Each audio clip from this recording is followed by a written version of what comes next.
This episode of The Dig is brought to you by our listeners who support us at patreon.com and by Haymarket Books, which has loads of great left-wing titles, perfect for Dig listeners like you. One that you might like is Remake the World, Essays, Reflections, Rebellions by Astra Taylor. Over the last decade, author, activist, and Dig guest host Astra Taylor has helped shift the national conversation on topics including technology, inequality, indebtedness, and democracy. The essays collected here reveal the range and depth of her thinking, with Taylor tackling the rising popularity of socialism, the problem of automation, the politics of listening, the possibility of rights for the natural and non-human world, the future of the university, the temporal challenge of climate catastrophe, and more. Addressing some of the most pressing social problems of our day, Taylor invites us to imagine how things could be different while never losing sight of the strategic question of how change actually happens.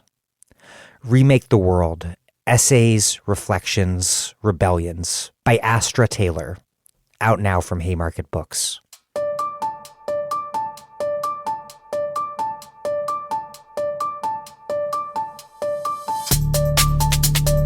Welcome to The Dig, a podcast from Jacobin Magazine. My name is Daniel Denver, and I'm broadcasting from Providence, Rhode Island. This year, Bessemer became famous as the Birmingham suburb where Amazon warehouse workers waged an audacious campaign to unionize that failed in the face of overwhelming opposition from one of the largest corporations on earth. Workers and organizers inspired people everywhere, not only because they took on Amazon, but because they framed their struggle to unionize the majority black workforce as simultaneously a fight for the working class and for black freedom.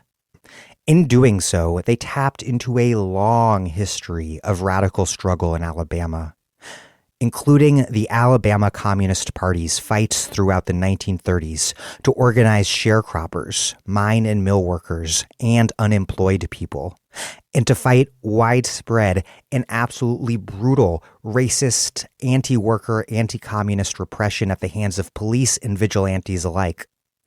Today's episode is my interview with scholar Robin D.G. Kelley on his classic book, Hammer and Hoe, Alabama Communists During the Great Depression, first published in 1990. This book is a mind-altering history to read. The Alabama Communists and their allied organizations won major victories, but they also lost many fights and lost many lives as well. This year's loss at Bessemer was devastating. Hammer and Hoe reminds us that class struggle and black freedom have never come easy. Before we get started with the interview, please do support this podcast at patreon.com/thedig if you don't do so already and can afford to do so. I know that some of you listening cannot afford to donate. That is absolutely fine. We do not paywall anything because we want everyone to be able to listen, regardless of your ability to pay. But if you depend on The Dig for our in-depth analysis, lengthy conversations about things, issues that matter to you, and you can afford to contribute, please do so, because that's what allows us to post every episode without a paywall. Even $5 a month is huge. Larger contributions, of course, are also welcome, and we have books, tote bags, and mugs to send you in the mail as a thank you. Okay. Here's Robin D.G. Kelley, a professor of history at UCLA and the author of numerous articles and books, including the book we are discussing today, Hammer and Hoe, Alabama Communists During the Great Depression.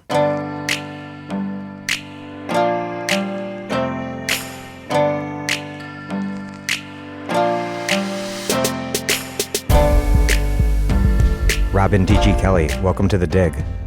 Thank you so much, Dan. It's great to be here with you.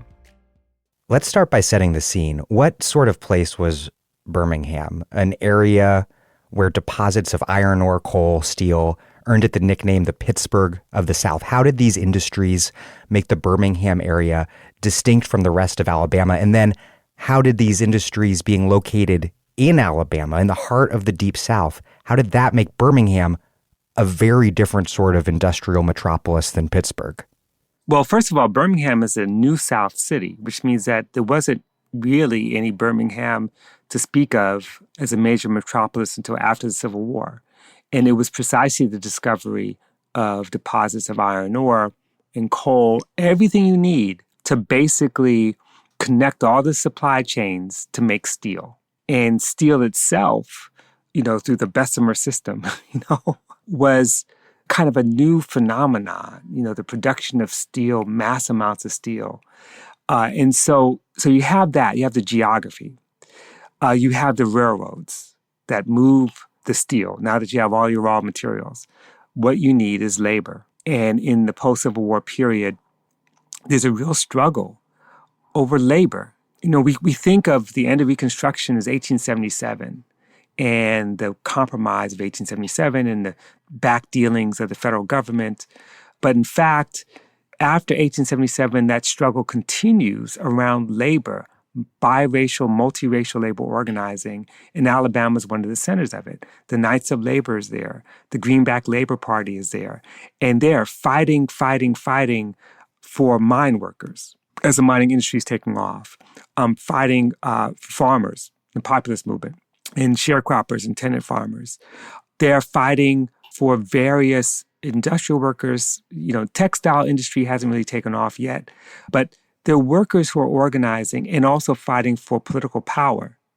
And so you got to think of that region as also being a site where capital is trying to discipline the labor force, to create a cheap, available labor force in the region to basically take this coal out the ground, take the iron ore out the ground, and work in iron factories, in steel factories, pipe fitting, all the various different factories that came out of this. So that's the labor context.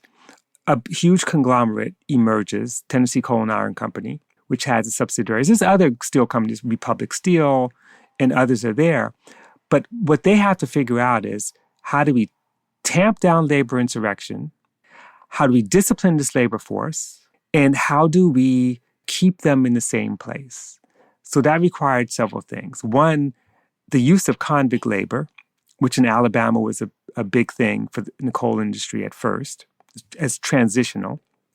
That is really a captive labor force, almost entirely Black labor. The other thing is you had to create, this is a bad word for it, but kind of corporate welfare. That is that Tennessee Coal and Iron Company had the, experience in its relationship to U.S. Steel, because it's kind of a subsidiary of U.S. It's an outgrowth of U.S. Steel. Had to figure out a way to own the workers in the way that landlords own sharecroppers. So you build shotgun houses. You basically create commissaries. You provide script instead of cash so people can buy the supplies they need and the food stuff. And you create an armed guard that protects these compounds. So it's not that the city of Birmingham itself became that. It's that the kind of industrial suburbs around it, Bessemer being one of them, and parts of the Birmingham region had these basically company towns, Ansley, places like that were sort of at the edge of the city. And then finally, you use race, which always works, almost always works. I shouldn't say always works, but you use race to discipline this labor force. You have formerly enslaved people who are really at the heart of doing the hardest, most difficult work in the mines. You have working class whites, some of whom have been dispossessed from the land. You have an increase in European immigration. And we always think of European immigration coming to New York and Philadelphia, places like that. But a significant number ended up in Birmingham precisely because of the presence of industrial jobs. You had people from Southern Europe, Bulgarians, Greeks, Czechs. You had people from Western Europe, all showing up, many of them working there. And in fact, a lot of Italians, both Northern Italian, but also a lot of Southern Italians as well, from Sicily, Naples, places like that. And they end up in Birmingham. And some of those Italians and Greek workers often kind of cornered the market on creating alternative stores to the company stores. And they made their money that way. So you're talking about in the heart of the Deep South, an industrial center with a multiracial, multi-ethnic, multinational working class, but under the heel of white supremacy. Because white supremacy in its most modern form, what my friend and colleague Sarah Haley calls kind of Jim Crow capitalism. That's what we're seeing: racially structured labor force, forms of racial violence, privatized police, control of the labor force through control of housing, food, wages, but also very much tiered in this kind of segregationist setting. And that set up what became known as the Pittsburgh of the South, producing a lot of steel and iron ore. And because of that, it also became a hub of transportation because the railroads were moving raw materials and people. It's so striking because this is a city that by the 50s, 60s becomes a global icon of the entire Southern Jim Crow system and really of the South. But it's really unlike most places in the South. It definitely is. It's fairly cosmopolitan. I mean, it's hard to think of it because we have images of Bull Connor and water hoses and dogs. But actually, if you saw a picture of Bull Connor in the 1930s when he was, Commissioner of Public Safety, he's dapper, got his suit on. He looks like a dandy. Right, exactly. He looks like a dandy. A lot thinner. And that is Birmingham as a modernizing city. But it's a modernizing city with, unlike Atlanta. Atlanta has some of those dimensions, but Birmingham is a modernizing city with an incredibly repressive state apparatus. The violence was there from the get-go. And why? Well, in coal mining, for example, and coal mines in Alabama are not just situated there. They're actually other parts of the state. Tuscaloosa, there's some coal mines. And so coal miners organized through the United Mine Workers. And the United Mine Workers of America were one of the, successful or not, really interracial organizations in that they created a leadership structure in which you had Black vice presidents, of the unions, of locals. You had, Black and whites in leadership positions. Black workers were still subordinate, but they exercised some control. Richard Davis, one of the most famous UMWA leaders. So in Alabama, even before the Communist Party showed up, there was already a tradition of labor militancy, especially in coal mines, and iron ore mines as well, but especially in the coal mines in the late 19th century. And then the other thing, which I don't talk about in the book, but I think is worth talking about, is that as a modernizing city in a modernizing region, not too far from Montgomery, Alabama, the capital, you have a place with a number of universities and colleges. You have a college-educated population. Those university campuses were sometimes places of reaction, but in this case, they were places of organizing, of kind of left-wing militancy as well. Because you have a large Black population, you have organized Black civil society institutions. The churches we'll talk about that, but they play a kind of a mixed role. But churches, fraternal orders, mutual benefit associations, various societies, women's groups, all of these represent an incredibly organized Black community. But with that, and this is also very important, is class stratification within that Black community. So you do have a group of Black elites, some of whom actually have the right to vote, and they control that vote. Even after the disfranchisement of the Black community largely after 1895 in Alabama, you do see these sort of circles of people who have various organizations. Some of these organizations sort of under the payroll of Tennessee Coal and Iron Company. Some of them are aligned with the kind of the white political elite, rather. And so in some ways, they see themselves as power brokers. They make this Faustian bargain. They said, look, you give us limited citizenship rights, and we'll keep these Negroes in line. We'll teach them how to behave. We'll make sure that there's no kind of militant organizing going on. Of course, that doesn't work because you can't stop the working class. They just keep going for some reason. And so there was always this tension, this class tension within the Black community, let alone the unspoken but obvious tension, class tensions within white Birmingham.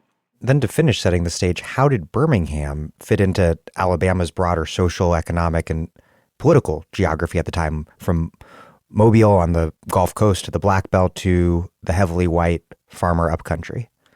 Of course, Birmingham is the center, but the best way to think about it, and forgive me, but your audience will understand this. Mobile was kind of Cape Town. Montgomery would be like Durban, although Durban was a port city, but Montgomery was sort of had that role in that Montgomery was also an interesting, smaller, but cosmopolitan kind of city in Alabama. Around Johannesburg was the Rand region, which is the mining region.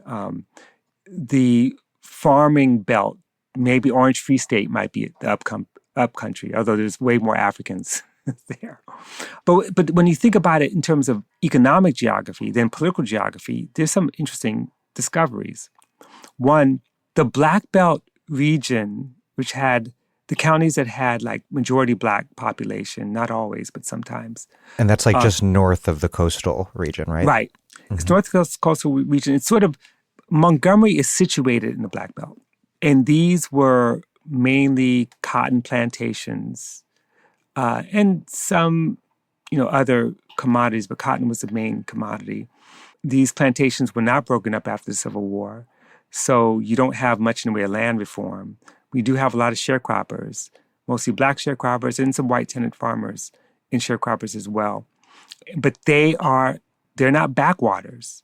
These were the centers of political power because the Southern Democrats represented these Black Belt counties in the not just the state legislature, but certainly in Congress. And they're the ones that are running the New Deal policies, and we can talk about that. This is a dictatorship. The so-called big mules. Right, the big mules, exactly. Big mules and industrialists are the sort of two ruling class symbols in Alabama. And so they're producing for a global market. A global market that in Great Depression is depressed, but a global market nonetheless. The upcountry farmers, a lot of them tended to be white landowners or white tenant farmers. This is the Appalachian region on the edge of the mountains or in the mountains. So the land is not as arable. There's not much in the way of kind of global production.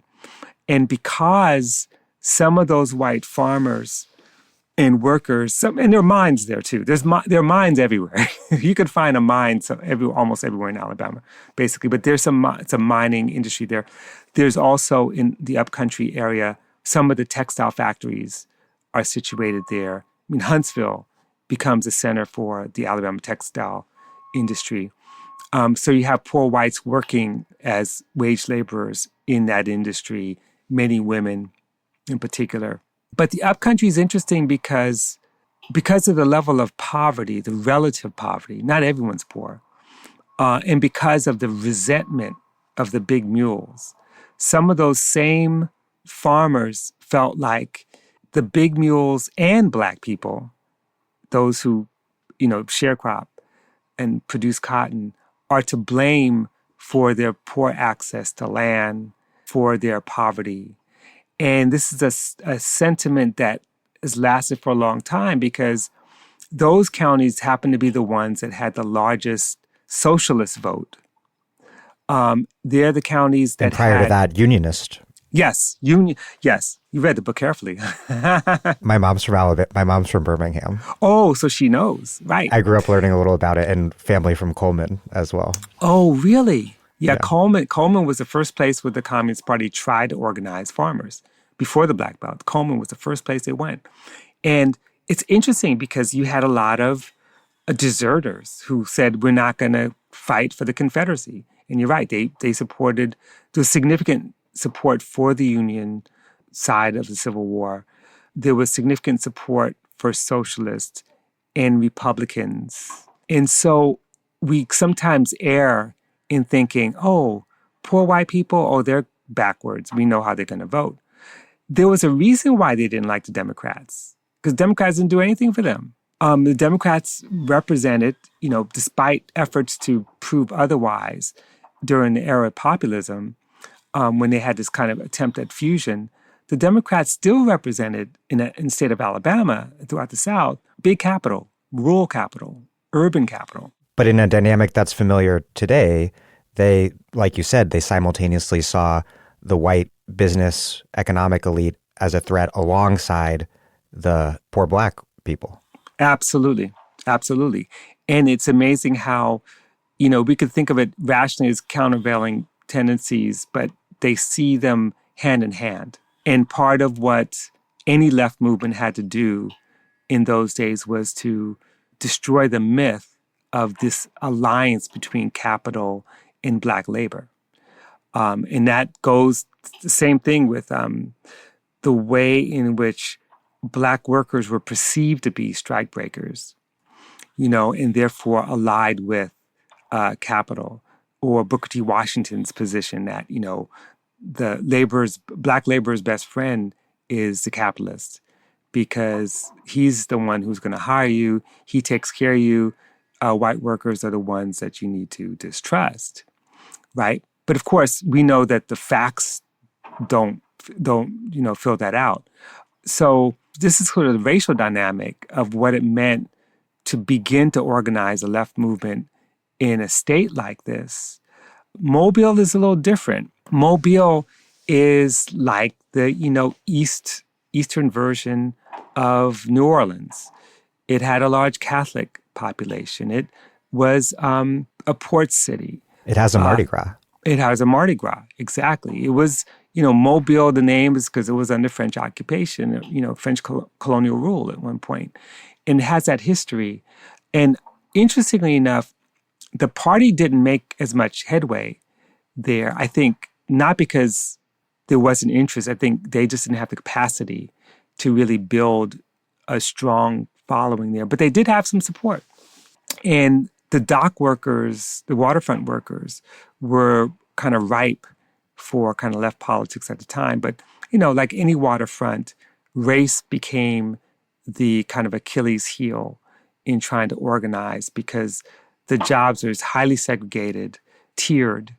And when you and all you have to do is start bringing Black workers, or the threat of Black workers, to break through that tier, and then you just have nothing but chaos, because it's the Black workers who become the victims of racial violence, not the company.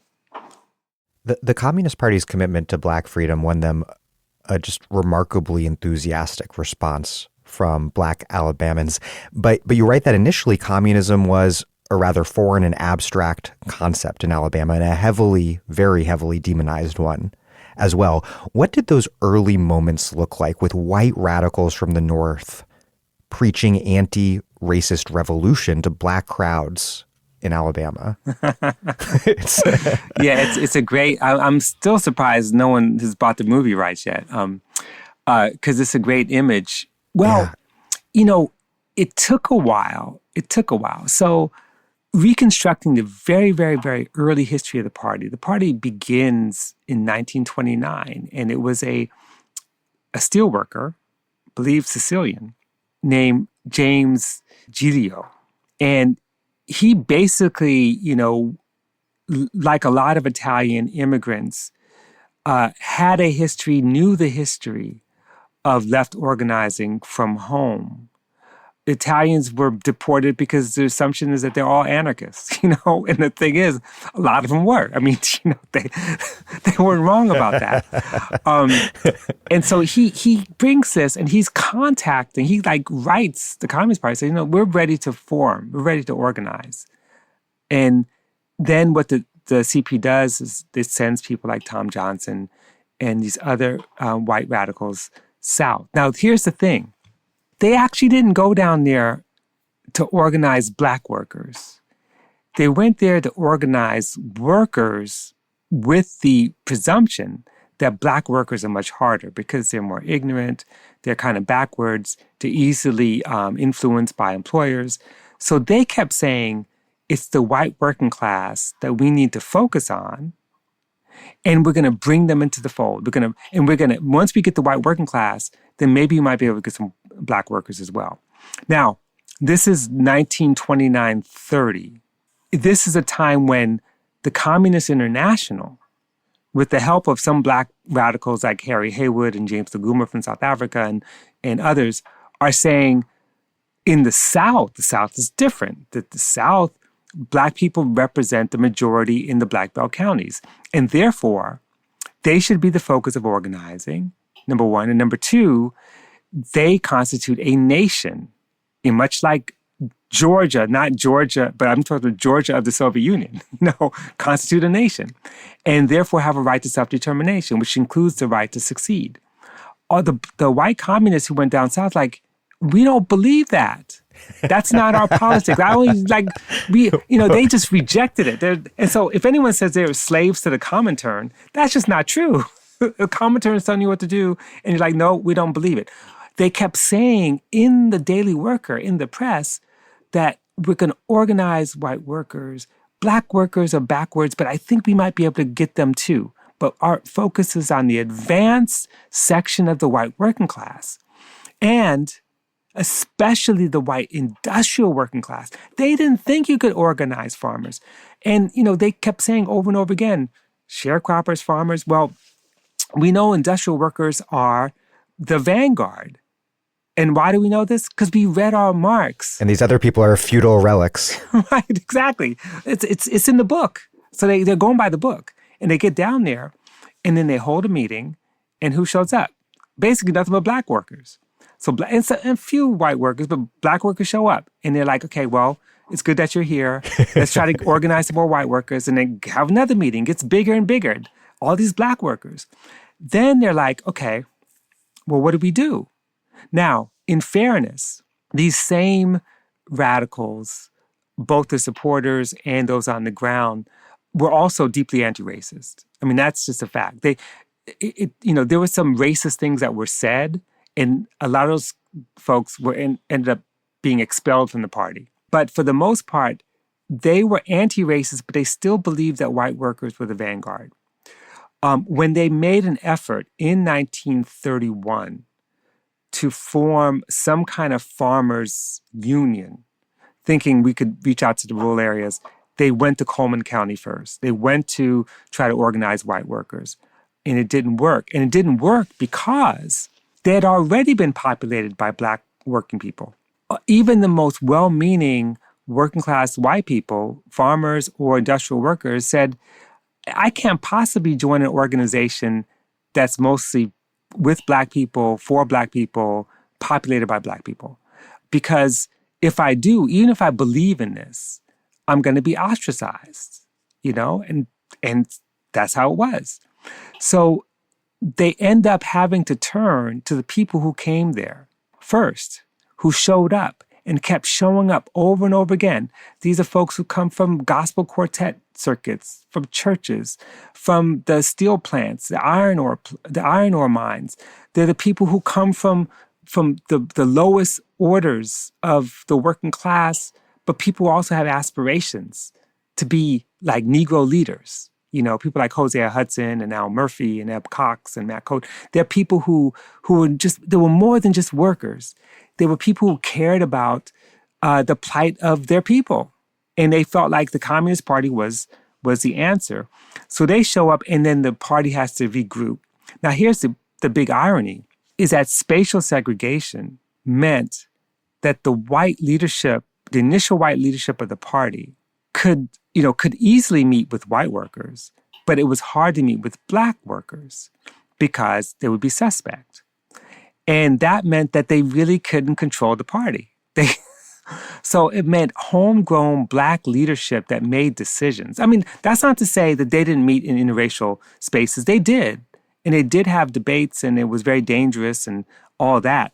But it meant you had homegrown Black working class, organic intellectuals and organizers who basically charted the path for the party on the ground.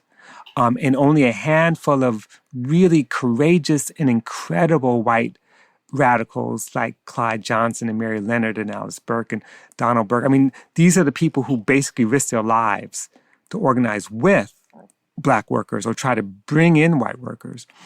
So you have this kind of interesting thing. We have a mass Black base, a handful of white workers who are Alabamians, and then a handful who are from other places around the country, many of whom are Jewish radicals who've changed their names, or people from Minnesota, from New York, college educated, who go there and stick around and sort of build a party.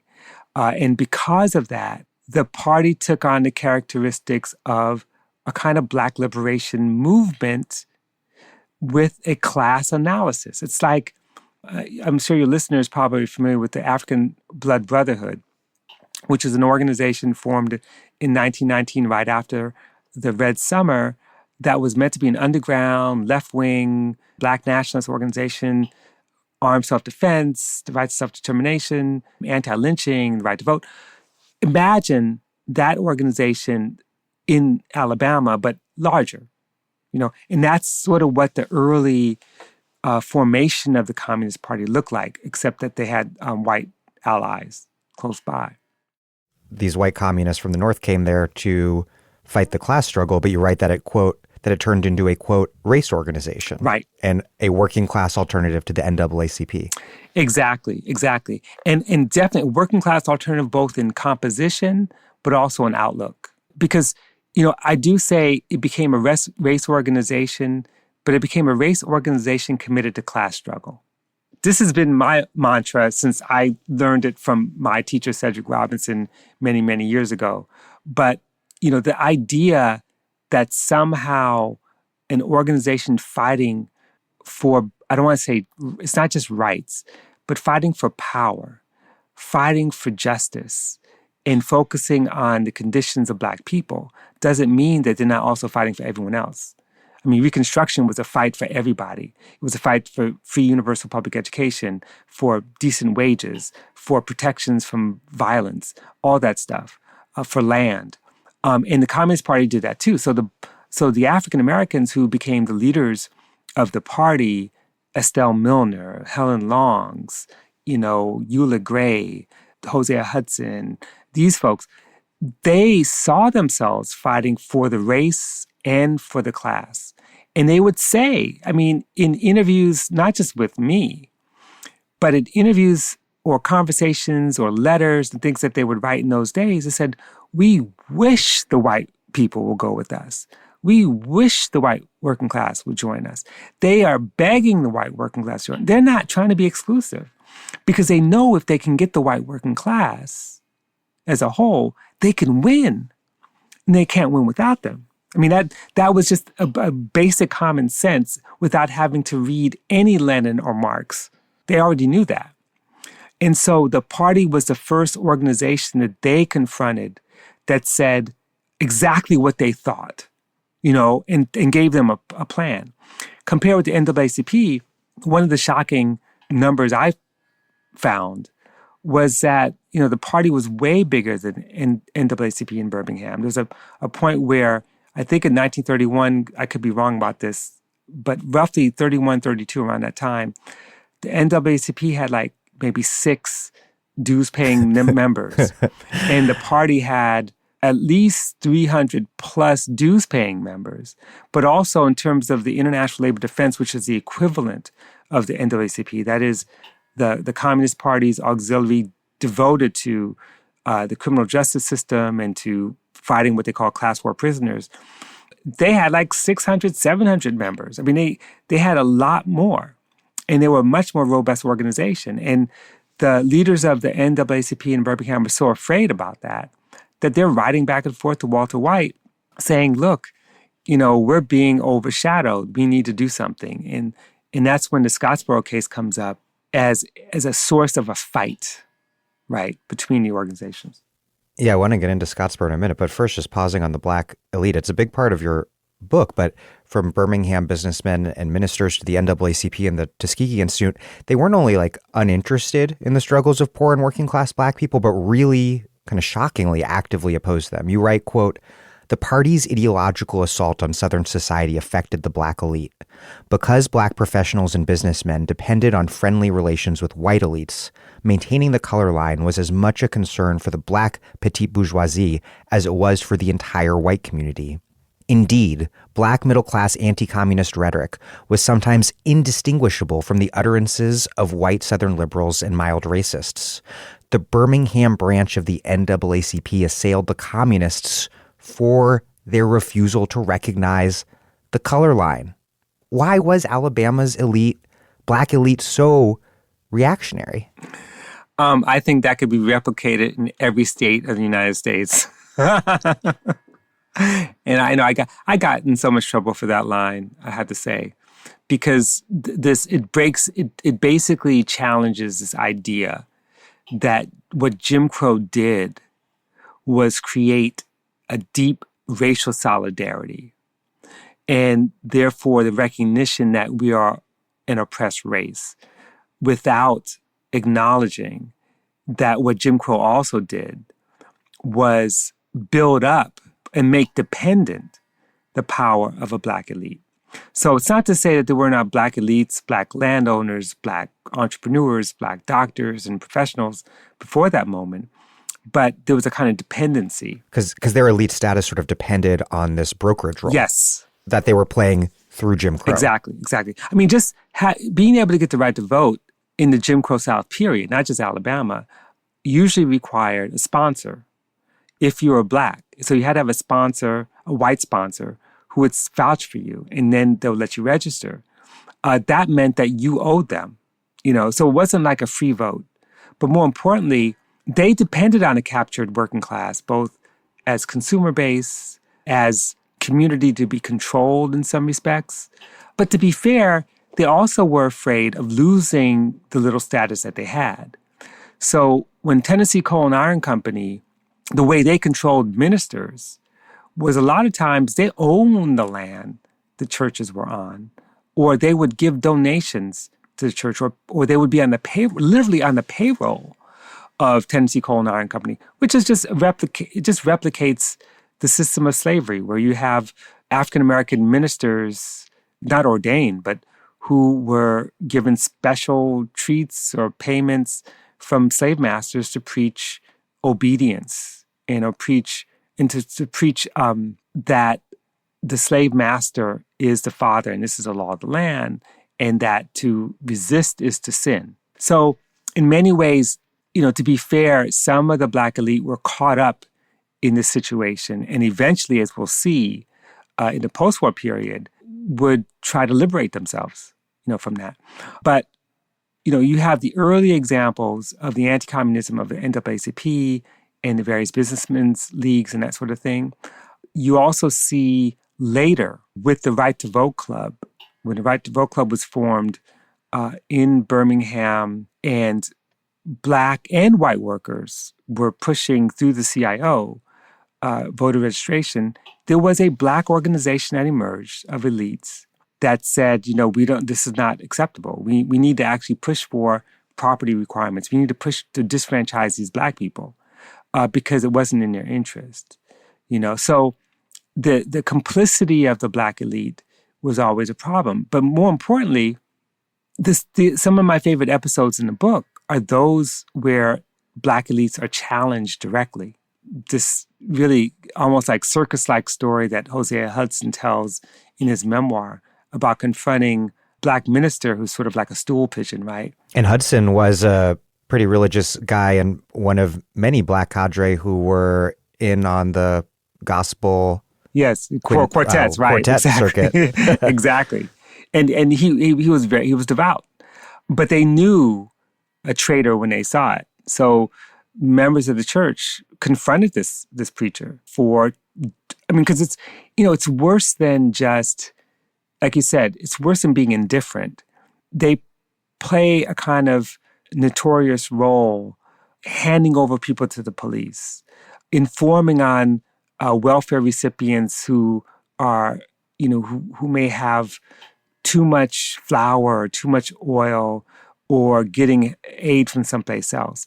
The most notorious example, of course, is Tuskegee Institute. That story is unreal. Yes, it is unreal. So without going through all the details, there was a second shootout. There was a shootout in Camp Hill, Alabama in 1931 between members of the Sharecroppers Union and the police. And a second one in 1932 that involved a number of people, but two people died as a result. More than two, but two died in Tuskegee. And that is Cliff James and Milo Bentley. And they were members of the Sharecroppers Union. James had been shot in the back and was bleeding. And he walked 17 miles to get to Tuskegee because, of course, there's no hospital for Negroes anywhere near there in Reeltown, Alabama. And Tuskegee has a hospital. Tuskegee is allegedly a safe place. And he gets there. And same with Milo Bentley, but James is the main figure. And they dress his wounds and immediately call the police, the Macon County Sheriff, who show up. They arrest him. They arrest Milo Bentley. They put him in, strip him naked, basically, put him in a jail cell, give him no medical treatment at all. And they both die he dies of infections from his wounds in a jail cell. So the amazing thing was that thanks to the Communist Party press, thanks to the stories that circulate through the Southern Worker and the Daily Worker that people read all over the country, all these Black people were writing letters to Robert Russell Moton, who was the president of Tuskegee, saying, "You are such a traitor. How could you as a Negro turn those boys in to their death? Like, what's wrong with you?" And got all this kind of hate mail from African Americans around the country. And it just shows you, that they didn't have to turn them over. They could have hid them. They could have let them flee. But that's not what happened, And so that proved to a lot of Black working people who their friends were. I mean, if you thought Tuskegee was your friend, now you found out that the ILD is your real friend, the Communist Party is your real friend, the working class struggle is your real friend. And that also generated some support. As you touched on a few minutes back, the CP's reputation among Black people everywhere, but in Alabama in particular, skyrocketed after the communist-aligned organization, the International Labor Defense, moved to defend the Scottsboro Boys, who were 9 young Black men accused of raping 2 white women in 1931. What was the ILD, and how did its involvement in this case make it so explosively, globally, even high profile, and in places like Alabama, such a threat, again, to the status of the Black elite? The ILD actually was formed in 1925. And, it was founded to defend what they called class war prisoners. It wasn't founded specifically for African Americans, but, you had the most famous case that many people know about is Sacco Vanzetti, which is the 2 Italian anarchists who were accused of armed robbery and murder in South Braintree, Massachusetts. This is 1920. There was almost no evidence, or very lack of evidence, and they were executed in 1927. And that kind of put them on the map. But then they also defended the trade union leader Tom Mooney and Warren Billings. They were framed for the 1916 bombing in San Francisco. And so you're continuing, and they're looking at class war prisoners as basically working class activists, organizers, leftists who are being railroaded. Some are being deported. But Scottsboro, in some ways, led to a shift because when they defended, and I should name the names of the defenders because we always say Scottsboro 9, but we don't say their names. When they defended Charlie Weems and Ozzie Powell and Clarence Norris and Olin Montgomery, Willie Roberson, Haywood Patterson, and Andy Wright and Roy Wright and Eugene Williams, These cats were not trade unionists. They were not communists. They were not anarchists. They were not organizers of anything. They were just some young people riding the rails trying to find work. And a lot of them were from Tennessee. And they were passing through Paint Rock, Alabama, March 31st, I think it was, 1931, around that time. So they were jobless kids. The only reason they were arrested was because they got into a fight with some white boys who were on the train. The police stopped to try to figure out what happened to this fight. When the word got out that some black kids were fighting white kids, they discovered two white women riding the railroad. And that's not unusual. And so that alone compelled, and this is very important, the white women felt compelled in order to not be arrested for vagrancy or for prostitution to say that they've been raped by these black kids. That was what got them off, but it was also a lie. The ILD did something that the NAACP would not have done. And the NAACP was sort of hemming and hawing, like, we don't know the character of these kids. Maybe they really did it. And eventually they get involved in the case. But the ILD's thing was that they're class war prisoners because they're oppressed by class and race. And the only reason that they would not have been lynched or sent to the electric chair is because of our intervention. And they decided to basically bring this trial to the court of public opinion by spreading the word all over the world. An injustice had occurred, that they're victims of systemic racism and class oppression. And as a result, they got people in the streets, 13,000 people in Cleveland, 20,000 people in New York City, protests in Tokyo, in South Africa, in Paris, Moscow, all demanding freedom for the Scottsboro Boys. And it just changed the narrative. It allowed them to go on tour. The mothers of the Scottsboro trial became heroes. The communist press countered like all the kind of racist and gendered stereotypes that painted black men as violent and dangerous rapists, and all the white women as pure and virtuous, and basically flipped that narrative on its head. And then, through the Scottsboro mothers, showed black women as grieving mothers who might lose their children to the electric chair. I mean, it was so dramatic and so powerful for reversing a lot of the racism. And that brought a lot of black people and other people into the party, more so than fighting evictions or relief or the kind of economic arguments. It was that struggle for justice that did it. And then one last thing is that Ruby Bates was the one of the two women who decided to recant her testimony, and she was embraced by the party. She went on speaking tours. Wow. And she was actually on tours with Angelo Herndon and others. And, she just simply refused. And what it did was it emboldened a lot of the working class white women and other white women who were forced into testifying that they'd been raped. And it was actually a case, this is in the book too, in 1934, where the ILD defended a man named Ed Johnson in Selma, who was charged with raping a white woman. And the woman who filed the charge in the first place said, she told the police, I'm not going to be forced by the police to invent a story. It's not true. And she said, quote, she would not be like Victoria Price, but like Ruby Bates. She would tell the truth. It's powerful. What's fascinating and so important there is that the CP and the ILD understanding the everyday persecution of poor and working class black people by the police, by the courts, by the entire criminal justice system, understanding these young men as class war prisoners because of that structural dynamic, even though those 9 were not being repressed in direct response to labor or political work, but just going about their daily lives as poor black people. That's a really rather advanced analysis given where we find ourselves today with the carceral state. Exactly.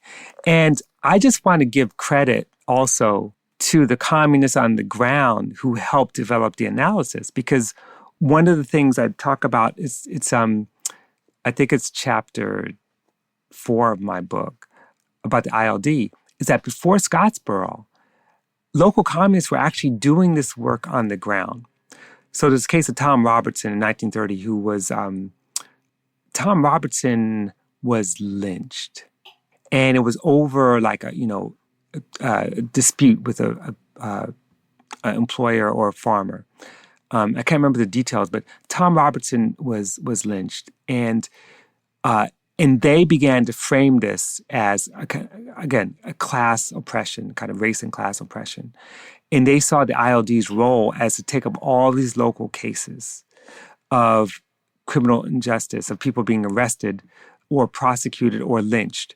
And before that, in 1930, the American Negro Labor Congress, which was one of the Communist Party auxiliaries, held a conference in Chattanooga. Surprised I can remember all this. Held a conference in Chattanooga in 1930 that was an anti-lynching conference. And so what ends up happening is that lynching in the communist worldview becomes a class weapon. It's a weapon of racism. They don't deny that part, but it's also a class weapon.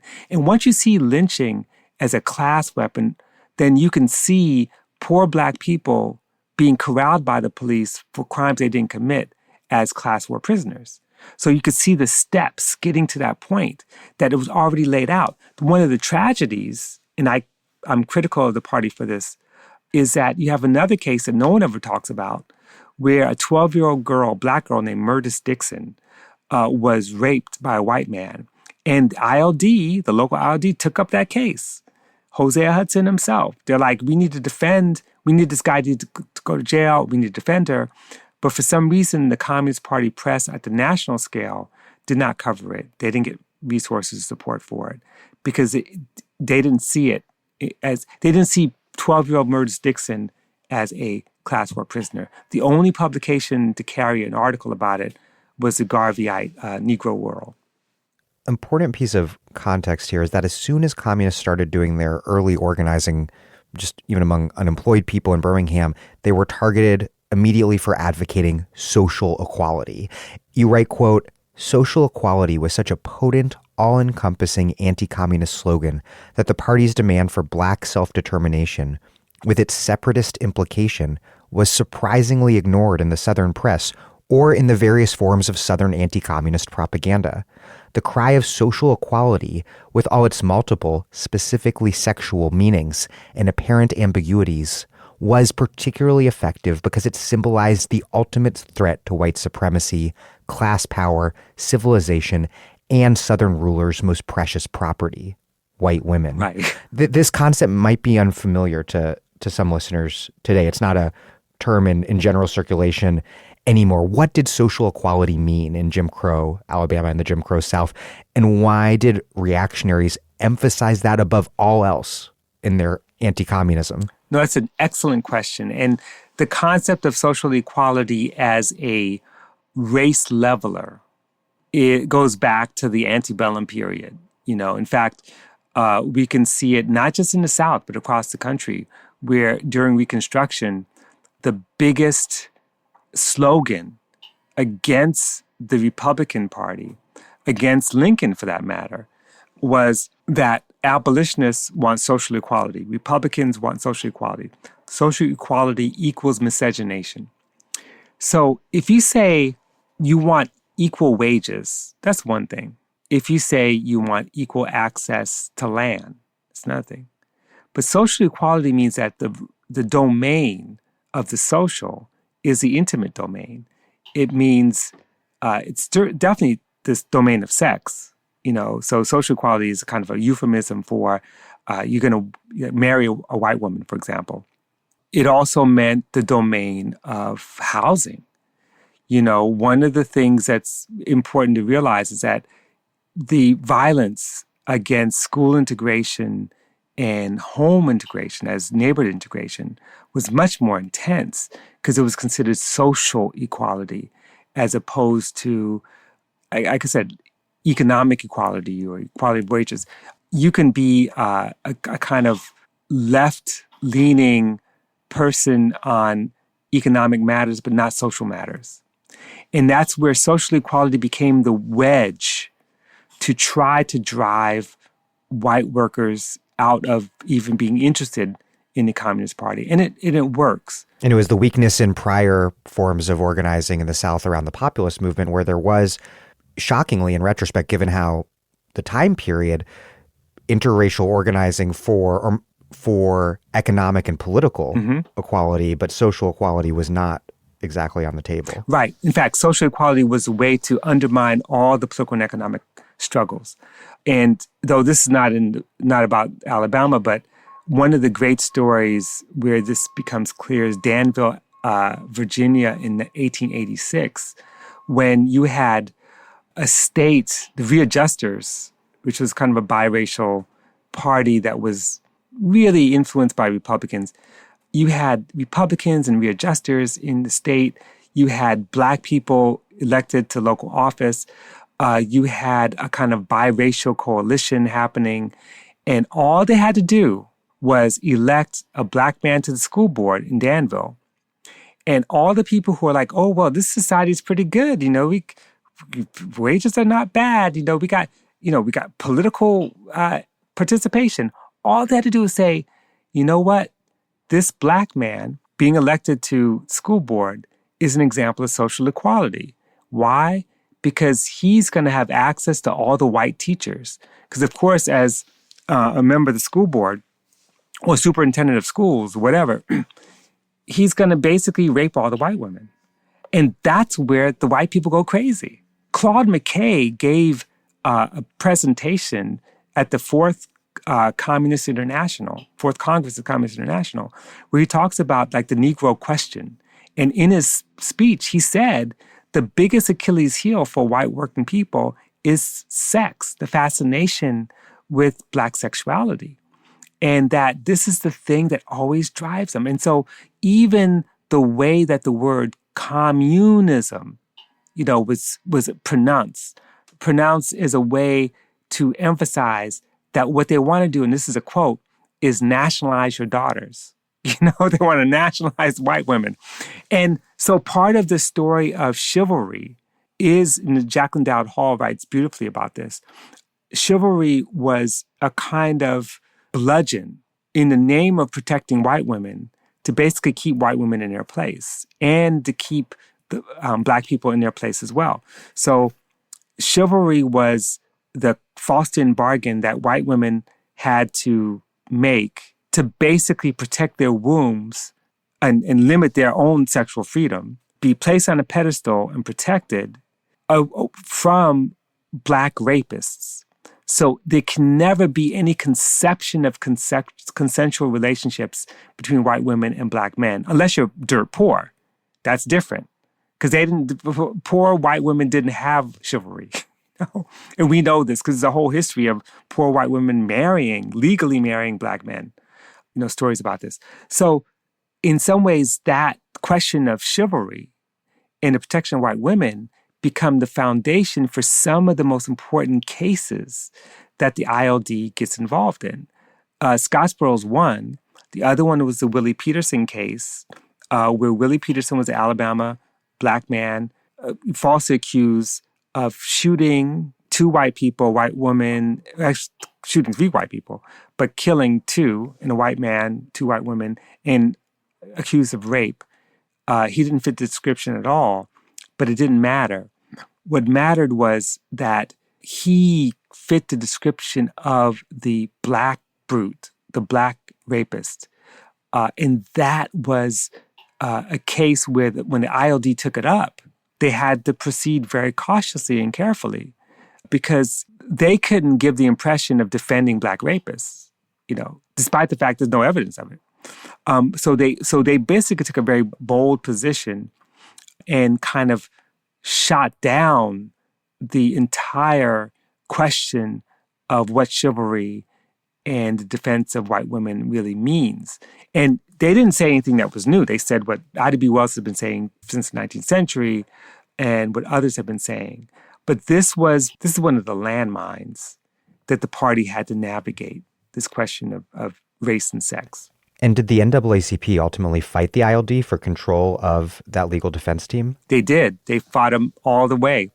all the way up. Because they didn't want to have another Scottsboro Boys situation.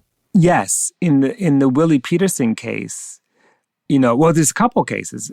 Tom Robertson's another one where they got involved, but Willie Peterson, well, they wanted to get involved and they didn't.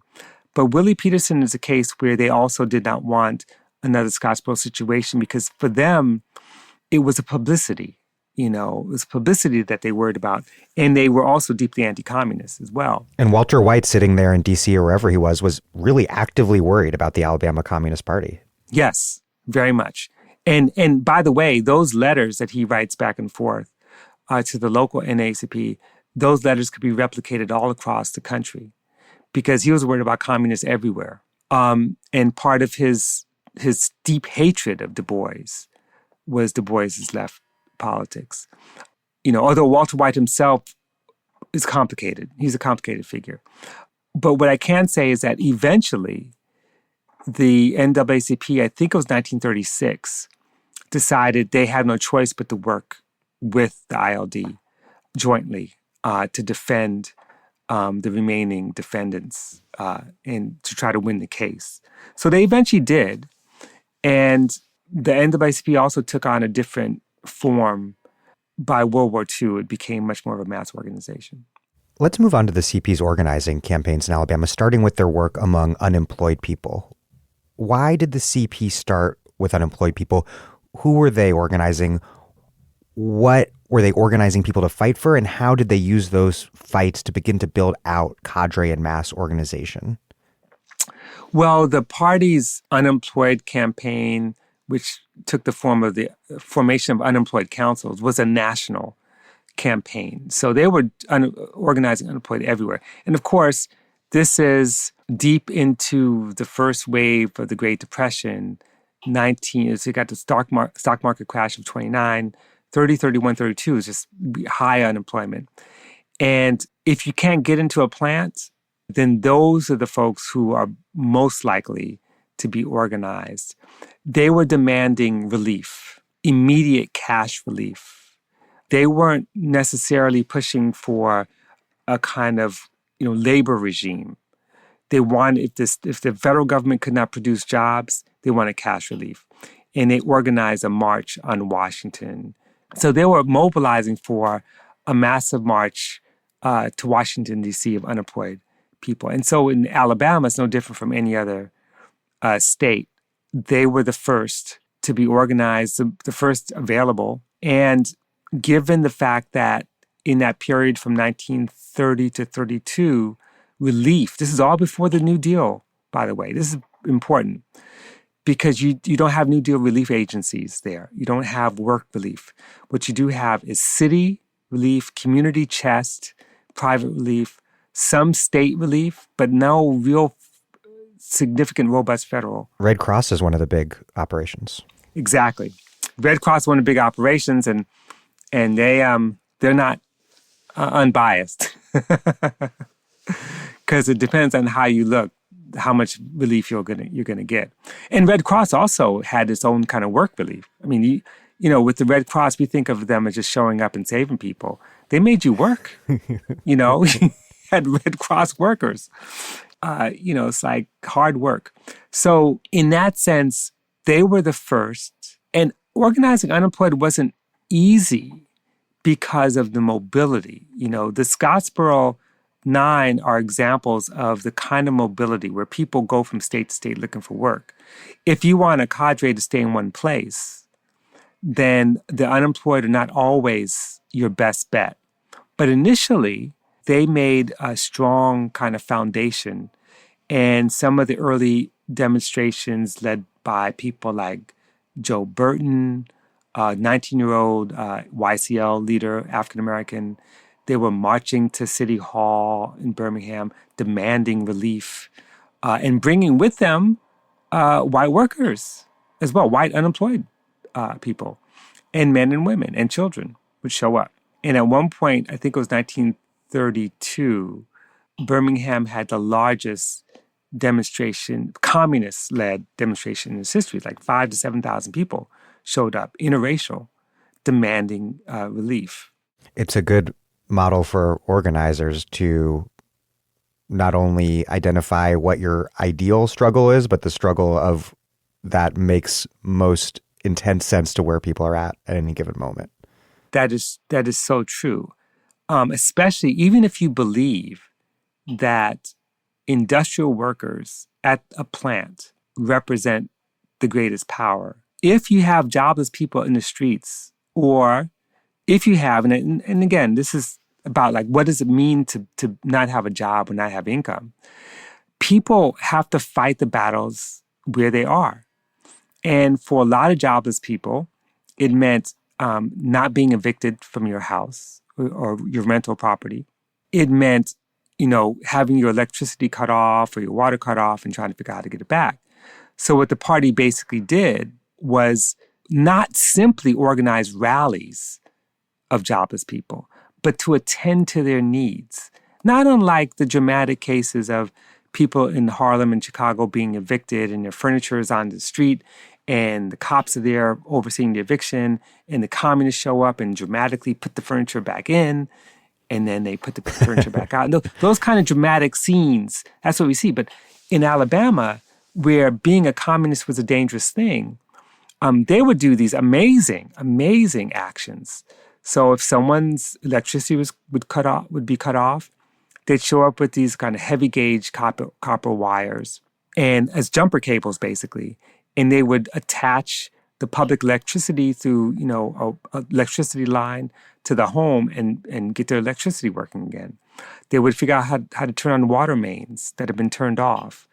When working people were renting and they were about to be evicted, the Communist Party would send a delegation to the owner of the house. And it could be a black owner. It doesn't have to be a white owner.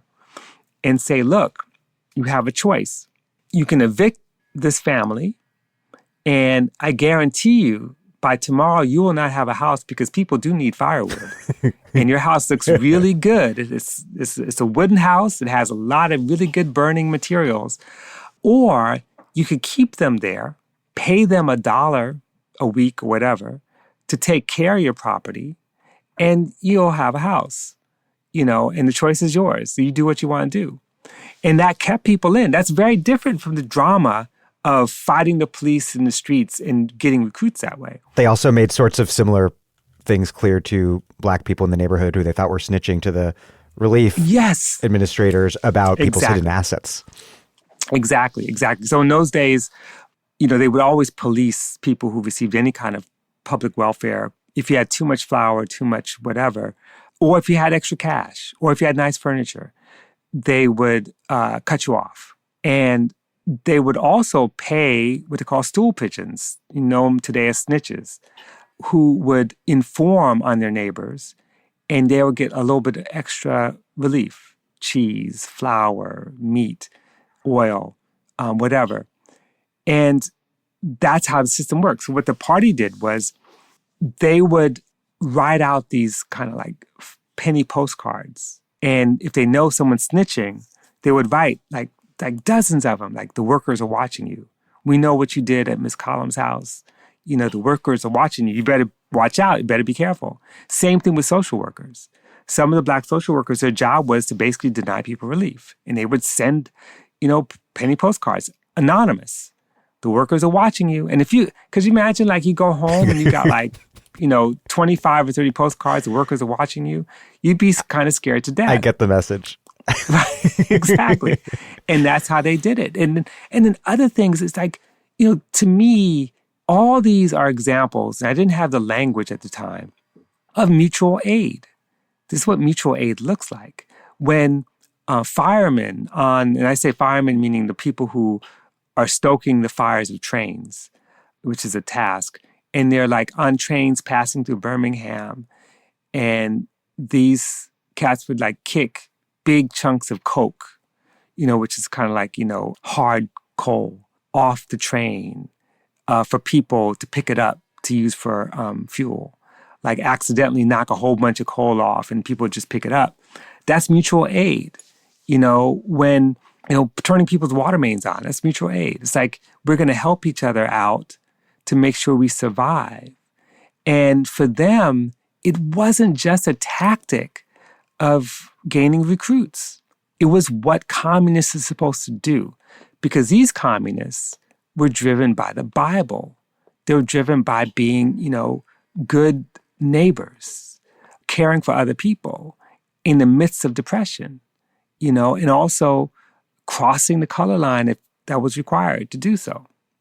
You mentioned the Bible, and Southern Black Christianity was just enormously influential among Black Alabama communists. And maybe influential isn't even the right word. It's more just the culture within which people lived and thought and worked and struggled. And as we mentioned earlier, important Black communist leaders like Hosea Hudson were active on the local gospel quartet circuit. But as you also mentioned earlier, Black ministers were part of a Black elite that was just staunchly anti-communist. And you had ministers preaching against communism, even as Black communist parishioners sat in the pews. But meanwhile, of course, the Communist Party in official terms did not look very kindly on religion of any sort at all. How did that all shake out on the ground? Again, the spatial segregation allowed for self-development of a Black Communist Party in alliance with whites. And so they just couldn't tell people what to do. They couldn't direct them. And so they developed on their own. And of course, once they learned the power of these kind of biblical injunctions, they didn't disagree. And, this is for another study, but the truth is Alabama may not be as exceptional as other parts of the U.S. in terms of the presence of devoutly religious members of the party. I think it was everywhere. No one was disciplined for starting meetings with a prayer. It was very much part of the culture, part of the African-American culture, and my guess, part of white working class culture as well. And there were ministers who were close to the party, or at least close to labor. For example, there were some really critical figures among the kind of radical clergy in Alabama who opened their churches up for the International Mine Mill and Smelter Workers Union, for example, for their meetings. And later, after the war, some more progressive ministers played a role in supporting the Southern Negro Youth Congress, for example. So my guess is that the majority of Black clergy in Alabama probably was either indifferent, afraid, or sympathetic to what the party was doing. And that those who exercised more power often were those who were empowered by corporate interests, empowered by TCI and local police. But they were not the majority.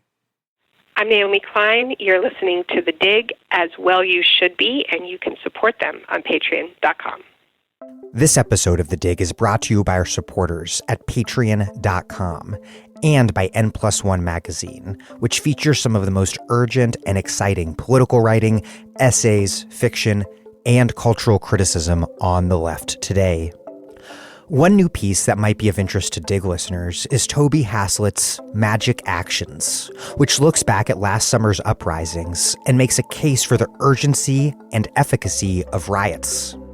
Quote, "We need not fear that word. In fact, it's vital to insist, over the drone of an amnesiac discourse, that last year's spate of protest was propelled, made fiercely possible, by massive clashes in the street, not tainted or delegitimized by them, nor assembled from thin air." Haslett continues, "Any left that hopes to assemble its flailing forces must find a way to join the two clearest fronts of conflict. On one hand, build class power by wresting benefits from the state. On the other, slay the beast that eats the dark and poor." Dig listeners can take 25% off a yearly print subscription to N+1 at n+1mag.com/thedig. Enter The Dig, one word, at checkout to get 3 issues delivered in the mail, plus full access to 16 years of paywalled essays, reviews, and fiction, all for less than $3 a month. That is NPLUSONE emag.com/thedig. Let's turn to the CP's first big push into the countryside, which was to organize sharecroppers across the Black Belt. You write, quote, "It is tempting to characterize the Black Belt as a timeless, static, semi-feudal remnant of the post-Reconstruction era. But such an idyllic picture ignores the history of rural opposition and does not take into account significant structural changes that have occurred since the 1890s. Black and white populists waged a losing battle against the expansion of tenancy. And in the wake of defeat, many landless farmers resisted debt peonage with their feet." What did the Black Belt economy, society, and politics, and Black people's place within it look like when communists arrived amid this period of the early Great Depression and the early Great Migration? So the Depression hit the rural South almost immediately after World War I. I mean, people think of the stock market crash as the change, but the cotton market collapsed, and it collapsed for a variety of different reasons, some of it having to do with the global economy and the fact that after the war, the Southern cotton economy is competing with the global market. And so that is has a huge impact. The boll weevil infestation has a huge impact. The migration, we know about the Great Migration of, during and right after World War I, but I'm talking about people who were left behind, or the people who left with the migration and came back. And the story of Ralph Gray, who was really one of the first lead organizers of the Sharecroppers Union, is one of those figures who, got hit with the boll weevil. Things were really rough. He left Alabama. He sharecropped in Oklahoma. He ended up, I think, in New Mexico, someplace in the West. And he ends up coming back and sharecropping again and starts to accumulate a little money to buy land.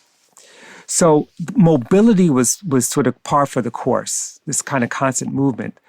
The other factor is that there was nothing, going on in terms of improved conditions. So every year was like starvation.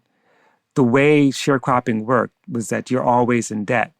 You grow on your acreage, you chop the cotton, you cultivate it, you harvest it, you take it to the gin, and they, gin it and then bale it, and you're paying all these expenses. And in the end, you then settle accounts with the landlord, and you're always in debt. So you end up with nothing and have to beg for furnishings or food. And this is a key demand that led to the growth of the Sharecroppers Union in the first place. That is, during the winter months, you don't have anything and you have to borrow to get it or beg to get it. And so it was a demand saying, we need a fairer system and we want furnishings over this course. And then they were asking for higher wages to pick cotton. I mean, the fact of the matter is that they were paying 30 cents per 100 pounds to pick cotton. Most people, even strong people, can't pick more than 200 pounds in a day, which means you're basically getting 60 cents a day. And that meant that even people often had to travel other places to pick cotton, when the crop was coming in a little bit later, just to make ends meet. So that was the context for the Sharecroppers Union organizing initially. They really wanted to get white workers and tenant farmers, but at first they could not. It was very, very hard for them. And one other thing I should mention is that the sharecroppers pretty much organized themselves with the help specifically of a Black woman named Estelle Milner. A teacher, right? School teacher, exactly. Estelle Milner, I know a lot more about her now than I even wrote in the book, but she, was from Tallapoosa County. She was from, I think, the town of Rome. And Tallapoosa County is the Black Belt county where the SEU first took off. Exactly. Though technically, if you want to be really, really technical, Tallapoosa County is not in the Black Belt. It's a Piedmont county. Just north of the Black Belt. Just north, just like the very bottom of it is sort of part of that. But Tallapoosa is really unusual because it's a kind of a Piedmont county that has some hills and some plains, but it has a cotton economy. And so because she was from there, she knew people, she had family there. And she was the one who started distributing the Southern Worker and pamphlets and getting people organized. And when they began to see that, sharecroppers began to write the Southern Worker letters, thanks to her. And they began organizing really around, again, extending furnishings, food, raising wages for cotton picking, and that sort of thing. And of course, it took a long time. When they ended up with the shootout with police, Estelle Milner was one of those who was beaten badly and had a broken vertebrae. And women were really central. I mean, Ralph Gray was killed in this kind of police raid, and his body's riddled with bullets, his corpse was thrown on the county courthouse steps in Dadeville County. A very violent repression. But even after that, it was the daughter of Ralph Gray, Eula Gray, who was 19 years old, young Black woman who really kept the Union together. One thing, though, that changes is the New Deal. And the Agricultural Adjustment Act. Yes. The Agricultural Adjustment Act basically was one of many attempts to save capitalism. And so rather than figure out a way to take the harvest or maybe redirect the harvest to food, and grow food. And not commodity export crops. Right, exactly. What they did was they paid farmers to destroy crops, to let the land lie fallow, and to kill pigs, and to do whatever they could to keep the price of commodities up at the expense of people starving. Long story short, landlords got these checks that were supposed to be double endorsed. And they're supposed to cash a check and then distribute the proceeds that's related to how much acreage to the sharecroppers. Seems like a foolproof system in the Jim Crow South. What could go wrong? Oh, of course. What could go wrong? And by the way, it's Southern Democrats that set up the system of who controls the money. And this is where I get in trouble for saying this. I'm not the first one to say it, but this is why you can look at the New Deal in the South, but also across the country, but especially in the South, and you can make comparisons with the corporate state of Italy under fascism, or Germany. Why? Because the South was a dictatorship. It wasn't a democracy. You've disfranchised the vast majority of the people, and then you have Southern Democrats who don't represent those people at all, who then dictate New Deal policy because Roosevelt needs Democrats needs the Democrat support. And the deal is, Roosevelt says, look, I'm not going to push for an anti-lynching law as long as you support my New Deal. And in fact, I'll let you all control it. Do it any way you want. Wage differentials, you want to pay Black people less? Fine. You want to pay Southerners less? We don't care. As long as you support the New Deal. And that's how the dictatorship works. So with the Agricultural Adjustment Act, part of what happened was that the landlords kept the money and used the money to buy mechanical cotton pickers. All while evicting the tenants. Exactly. So you transformed this kind of potential small landholding group into landless wage laborers now. I mean, the potential for land is now just a kind of pipe dream.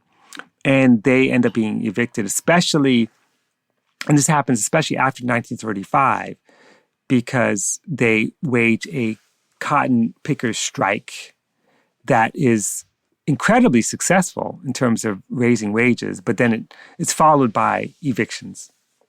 How did they manage to organize in a climate of such brutally violent terrorism? You write that the Sharecroppers Union scored its first big victory with the 1934 cotton picker strike. 3 years later, that was just 3 years after its founding, then another victory, the cotton chopper strike of 35. But you write that in the 35 strike, the SCU won in counties where it was strong, but in other counties, they were just brutally and thoroughly repressed. What sort and scale of repression did the sharecroppers union confront, and why were they better able to weather it in some places than others? I wish I had a really good answer for that. But I can say a couple of things. Organization is always a factor. Armed self-defense is a factor. And in places where people were organized and armed, they were able to defend themselves, or at least the landlords knew that you can't just send the local sheriff in and get out alive. And Black women and men were armed. So that was a factor. The other factor, I think, probably has to do with the strength of the landlord's relationship to the economy, to the middleman. And I don't write about this, but there are some plantations where the landlord was quick to agree to a wage increase, even without party influence, because part of it was that they didn't want, they thought that they could actually liquidate the party through cooperation. So that was a factor. And then also just sheer courage on the part of organizers. And there's this funny story that I love to tell. One of the people I interviewed was this man named Lemon Johnson. And I have a picture of him I took that's in the book. And Lemon Johnson became a communist, and he was a member of the sharecroppers. He was actually the secretary of the Hope Hall local of the Sharecroppers Union. I was in his shack. It was like, when they say tumble down shack, I mean the roof was caving in, and I'm sitting on his bed, and he has one chair. And I asked him, I said, well, how did you all win that the cotton chopper strike? He said, well, let me show you how we did it. And he literally takes out a box of shotgun shells and puts it on the bed. And then he takes out a copy of Lenin's What Is to Be Done and puts it next to shotgun shells. And he says, right there, theory and practice. Theory and practice. And then he proceeds to tell me this amazing apocryphal story about, they all knew that if anything were to go wrong, if the planter class and the police were to come down and start massacring Black people, he knew that Stalin would send ships across the Atlantic. They would dock in Mobile and send troops in groups of 7, 7 men, multiple groups coming up from these ships, who then would defend them, who would start to kill landlords. So internationalism, we think of as a kind of a dream. For them, it was so real. It was like they now can fight because they know they have the world's proletariat behind them. Yeah, this all put Black Alabamans' struggles in this dramatic global context, which it's hard to overstate how powerfully radicalizing an experience ideologically that could be. Exactly. And it's funny because there's all this talk about, like the rebellions in the 1960s. It said, there's Cubans behind it. There were Russians behind it, communists behind it. There's always some communists behind it. But the thing is, for a lot of African Americans in the party or close to it, that works. It's like, there are Cubans behind us? There are Russians? Well, thank God. Okay, well, I'm ready. Thank God the Cubans are here. Right. Yeah, I'm ready to fight now. I know I'm not alone. And it just works.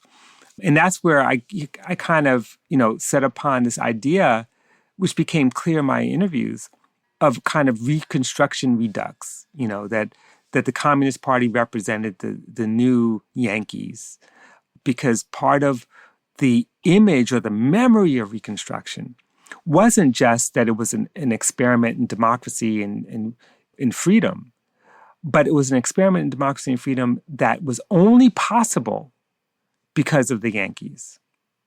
Now, we know that's not true, in hindsight, but the image of having a kind of force of a state behind you was enough to give you the confidence to keep moving forward. That was a popular memory that the CP, probably unbeknownst to the CP, was tapping into. Exactly. They didn't have a clue. Of course, the white mainstream conservative press, tapped into it too, because they're the ones saying, these are just Yankees, these communist Yankees, Yankee Reds, all this other stuff. And imagine you got Black people saying, Yankee Reds here in Alabama? Well, I gotta find me one. Where are they? And they start to like ask questions.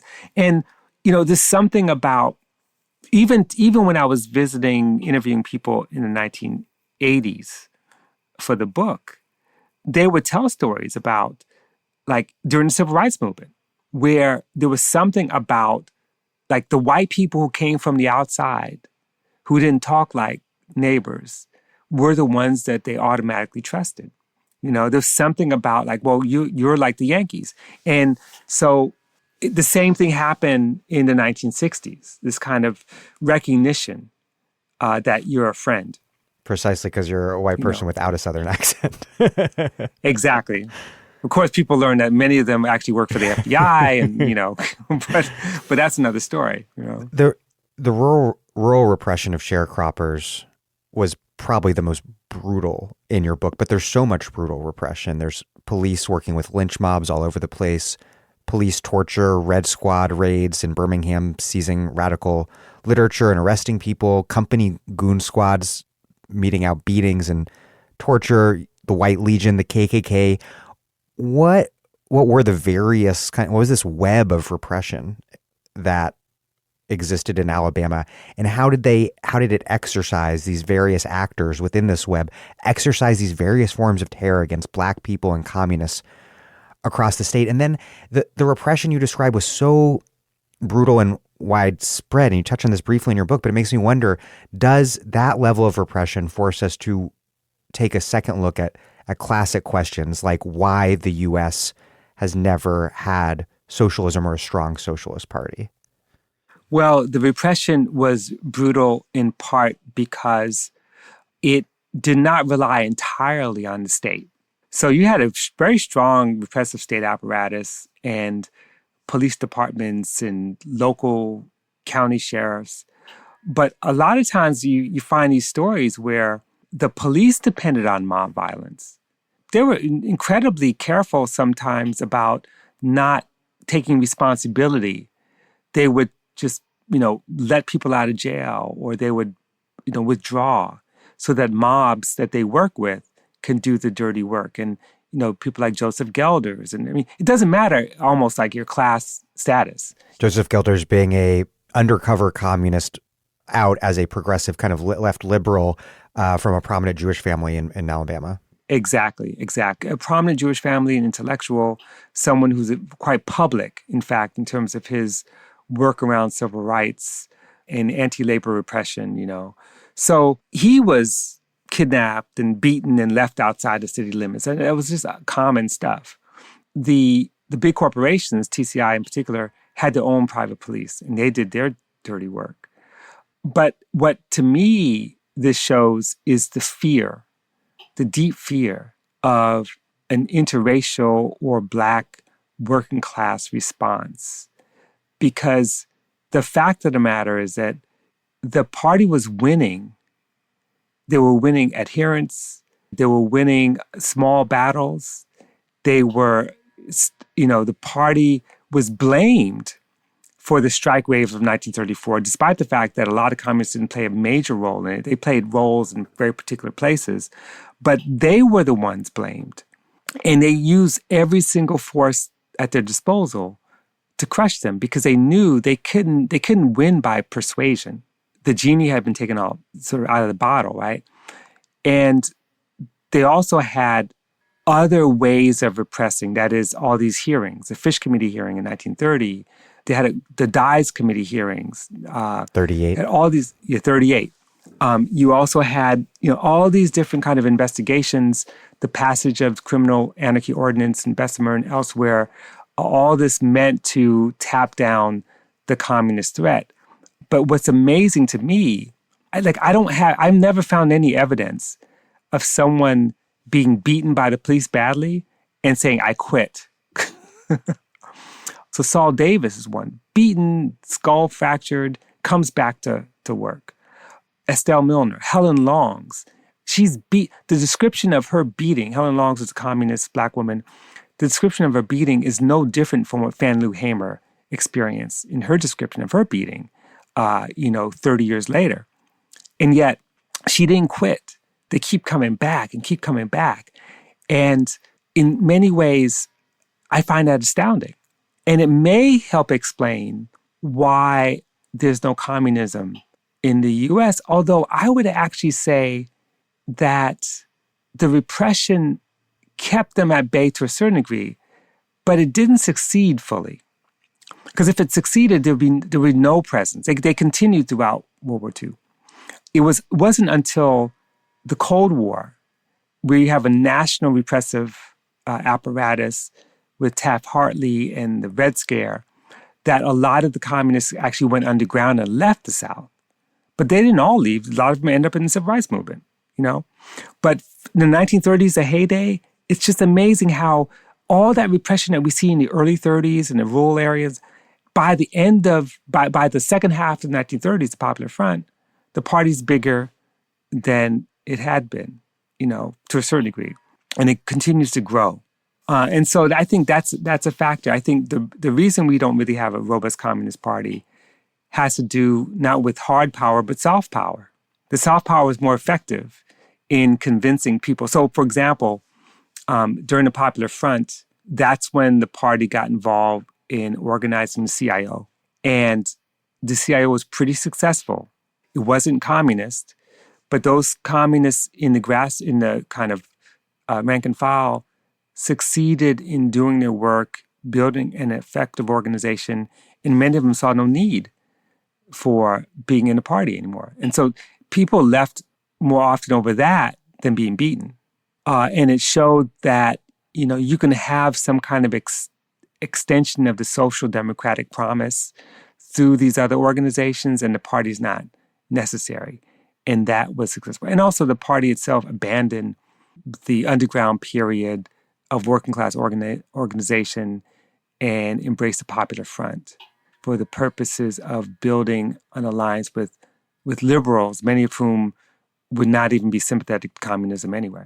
Yeah, well, you write that your, quote, suggestion that the Popular Front led to the party's demise in Alabama is still perhaps the book's most controversial argument. That's from the most recent foreword to the book. What was the Popular Front, and how did it change how the party operated in Alabama, and why, as you argue, was it a significant factor leading to the party's demise? The shift to the Popular Front was an international shift in communist policy. And basically, in a nutshell, it was an attempt to resist fascism by creating the broadest front possible with labor, with liberals, including with socialists.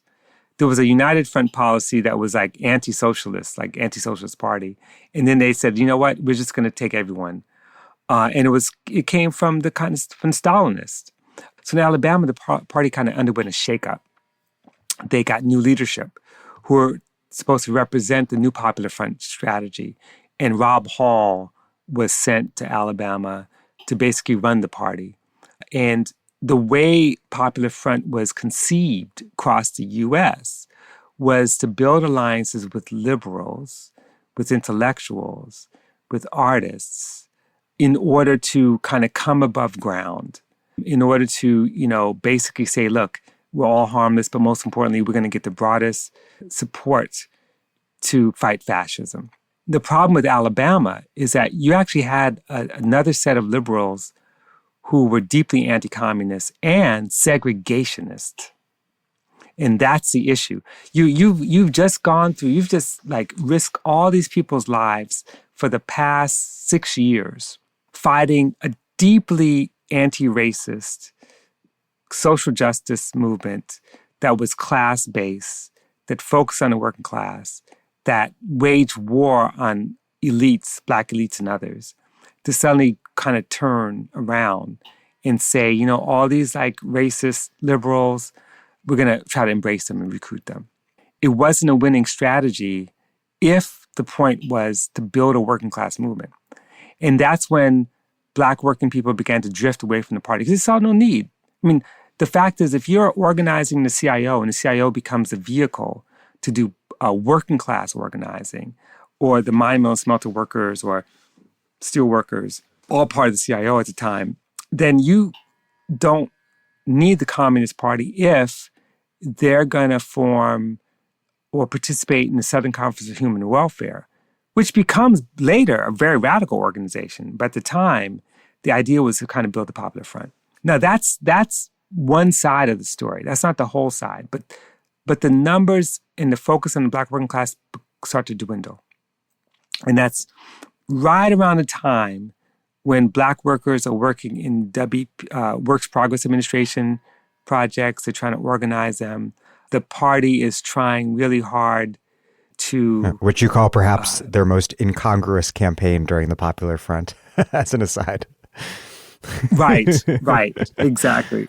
It was the most incongruous campaign because they're not focused on workers.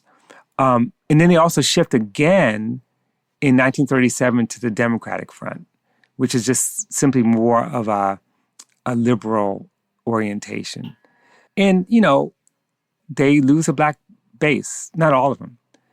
What changes things, though, was when the Southern Negro Youth Congress is formed in 1937, and they move their operations, their headquarters to Birmingham in 1939.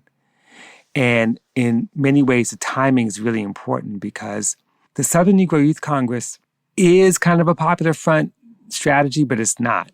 It is a kind of new generation of Black radicals. It's almost kind of proto-New Left in a way. It appeared to me in your book, from your book. The same with the League of Southern Youth?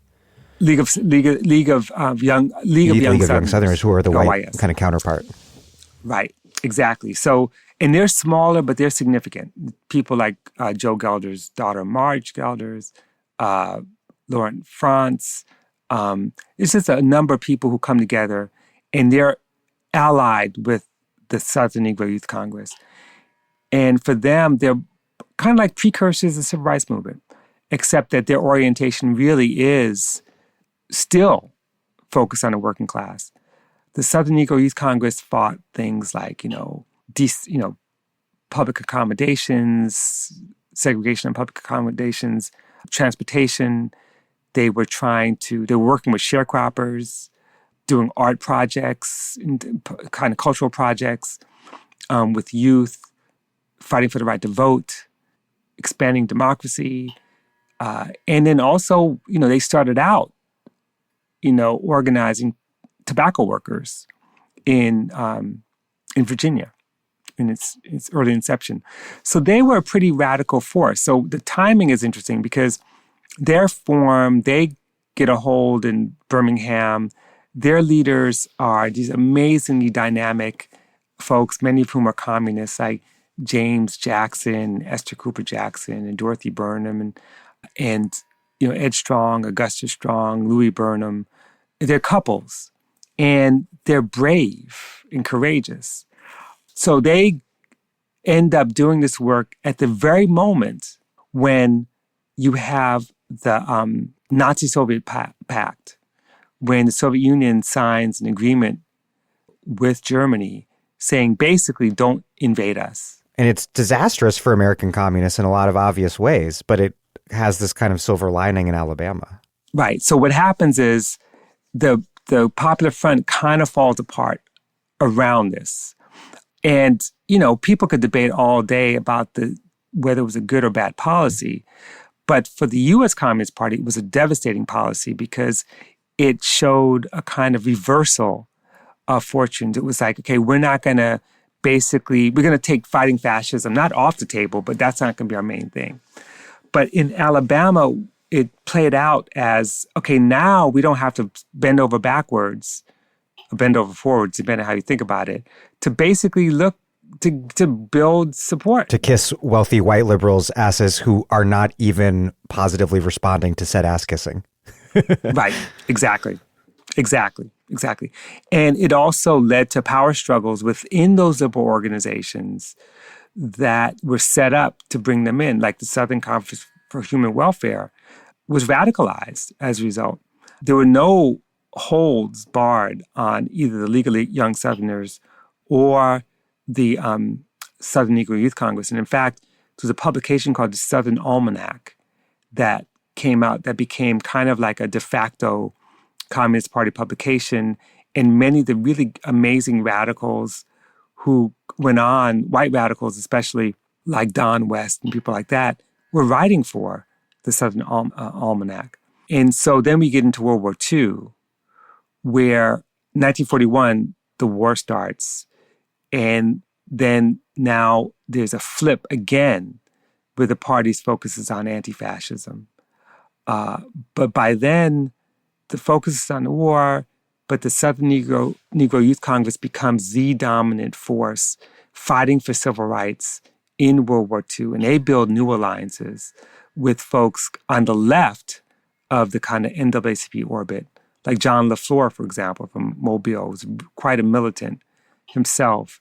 And they start to build power until 1948. In 1948, they hold the SNYC meeting there, and it ends up being the last one because that's when Bull Connor really makes a name for himself, along with others. And they repress that meeting. They drive people out of the city, and they kind of crush what was left of the Communist Party, which then is sort of resurrected again in the form of individuals in labor and civil rights organizations in the state. We should talk a little bit about labor organizing, which was a big part of what communists were doing in Birmingham. And you write that initially the CP failed because their dual union strategy didn't make sense because outside of some exceptions in the steel industry, there were no, quote, competing labor organizations.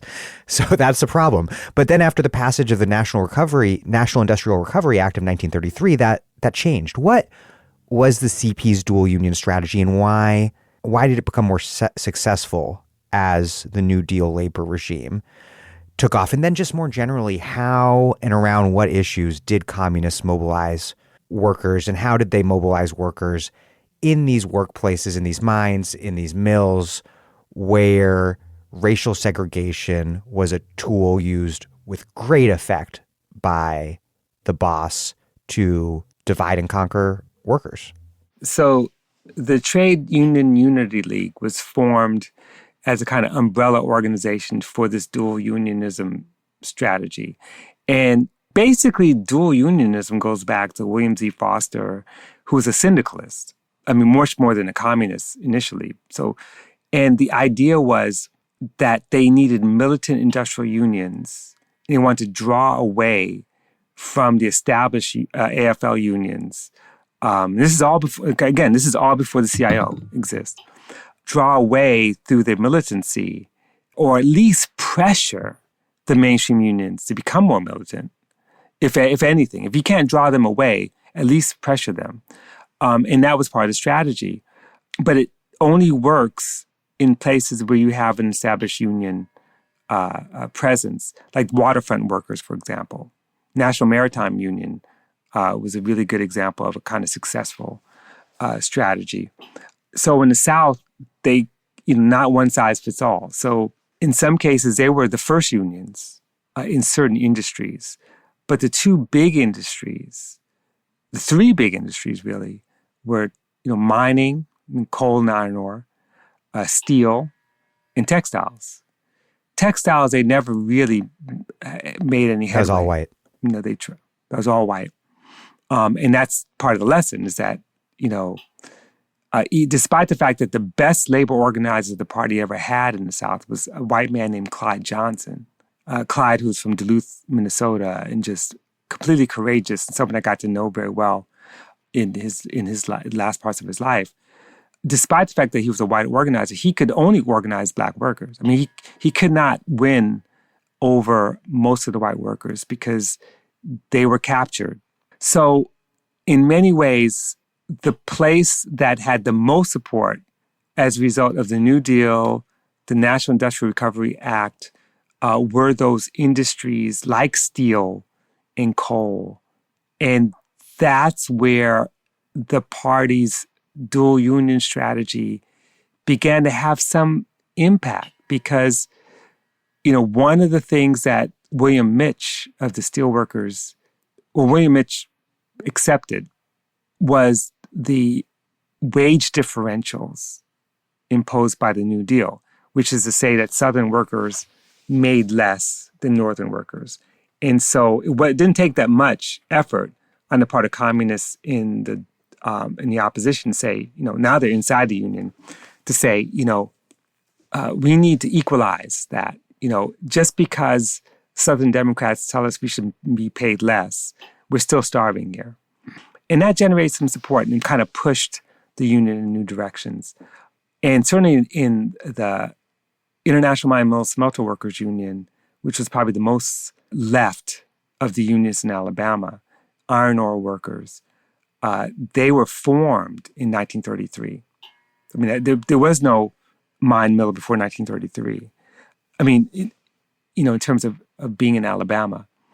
And their roots go way back to the Western Federation of Miners. Their roots go back to the IWW. But communists played a critical role in that. It was probably the strongest role in that union, and they were able to build support that way. But it was never easy, ever, even during the strike wave of 34, when you seemed like you had like a lot of momentum. Organizing was hard for communists. If anything, the role that the communists played was to bring to the fore questions of racial justice, issues of the franchise, through the right to vote clubs when the CIO was formed, and issues of shop floor control. And one other thing is that what the Wagner Act also did was it allowed for, as we know, the National Labor Relations Board, elections for unions, but with those come competing company unions that also had the right to run elections. And so part of what the party was able to do was to convince people not to go with the company unions. So a lot of his agitprop work, it was very, very important. Organizing work, knowing the landscape. And it just so happens that Black communists often made the best labor organizers because they knew the landscape. They were good organizers. And so someone like Eb Cox is a legend in Alabama trade union organizing. But he started out as a communist. And then the next big change is the arrival of the CIO, which offers communists a big new opportunity to participate and lead more progressive unions. But the flip side of that, you write, is that communist labor organizers essentially subordinated themselves to the CIO during the Popular Front era. What did that mean for Black communist workers and for the labor movement in general? And what did that subordination ultimately mean when the CIO was seized by the anti-communist reaction that took hold in the late 1930s, this moment of the Little Red Scare?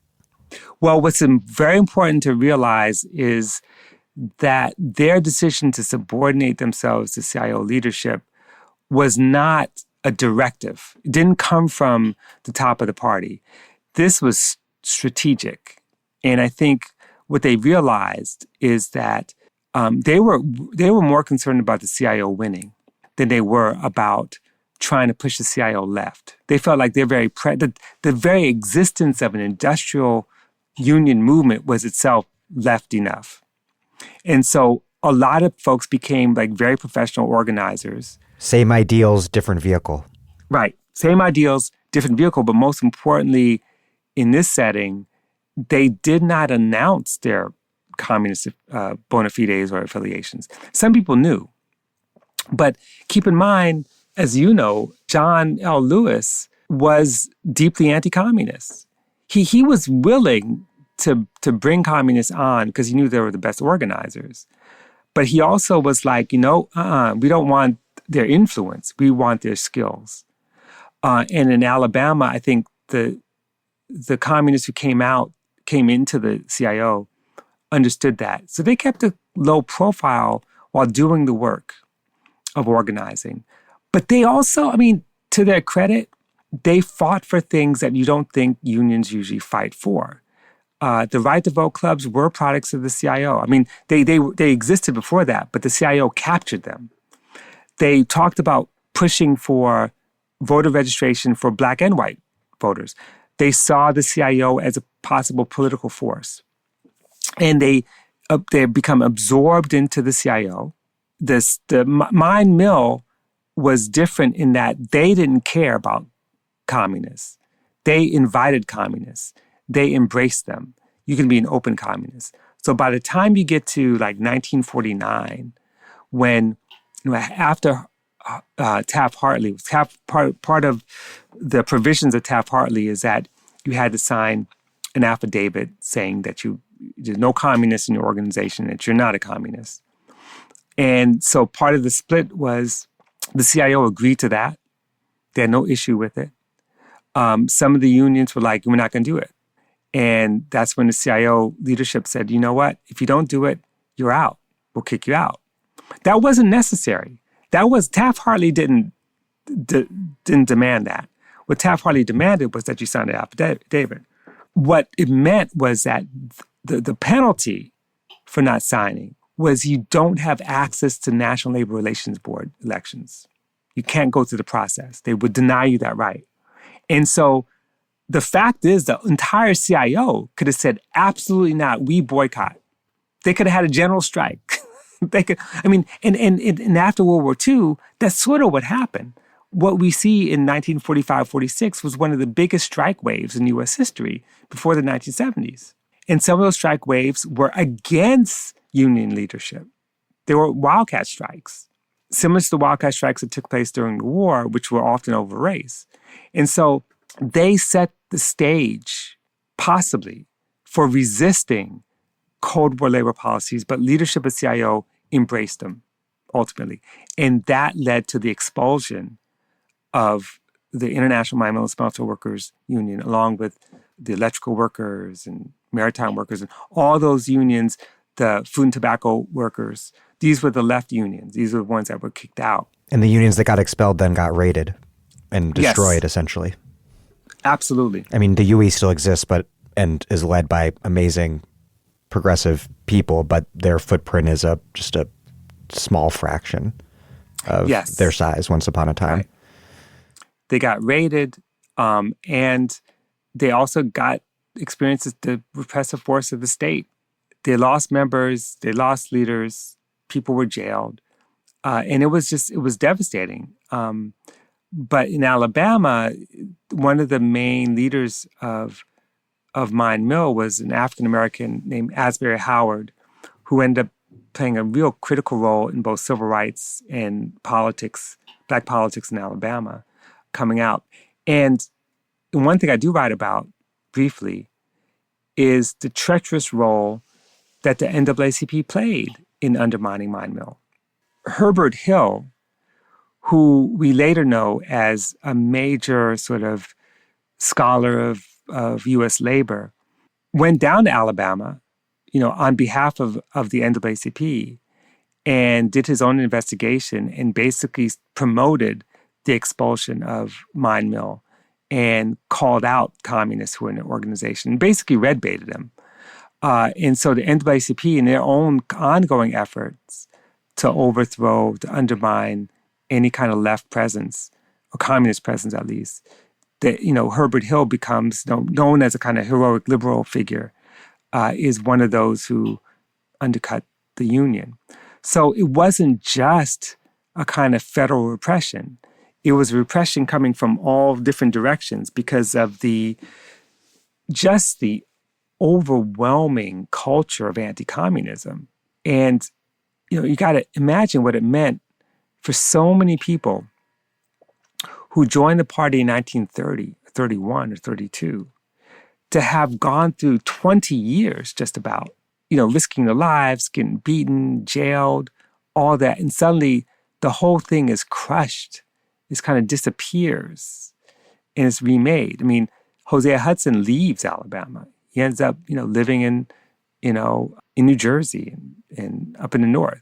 A lot of folks end up having to flee. The Jacksons, Burnham. Louis Burnham dies in 1957, but they all have to leave Alabama after all that work.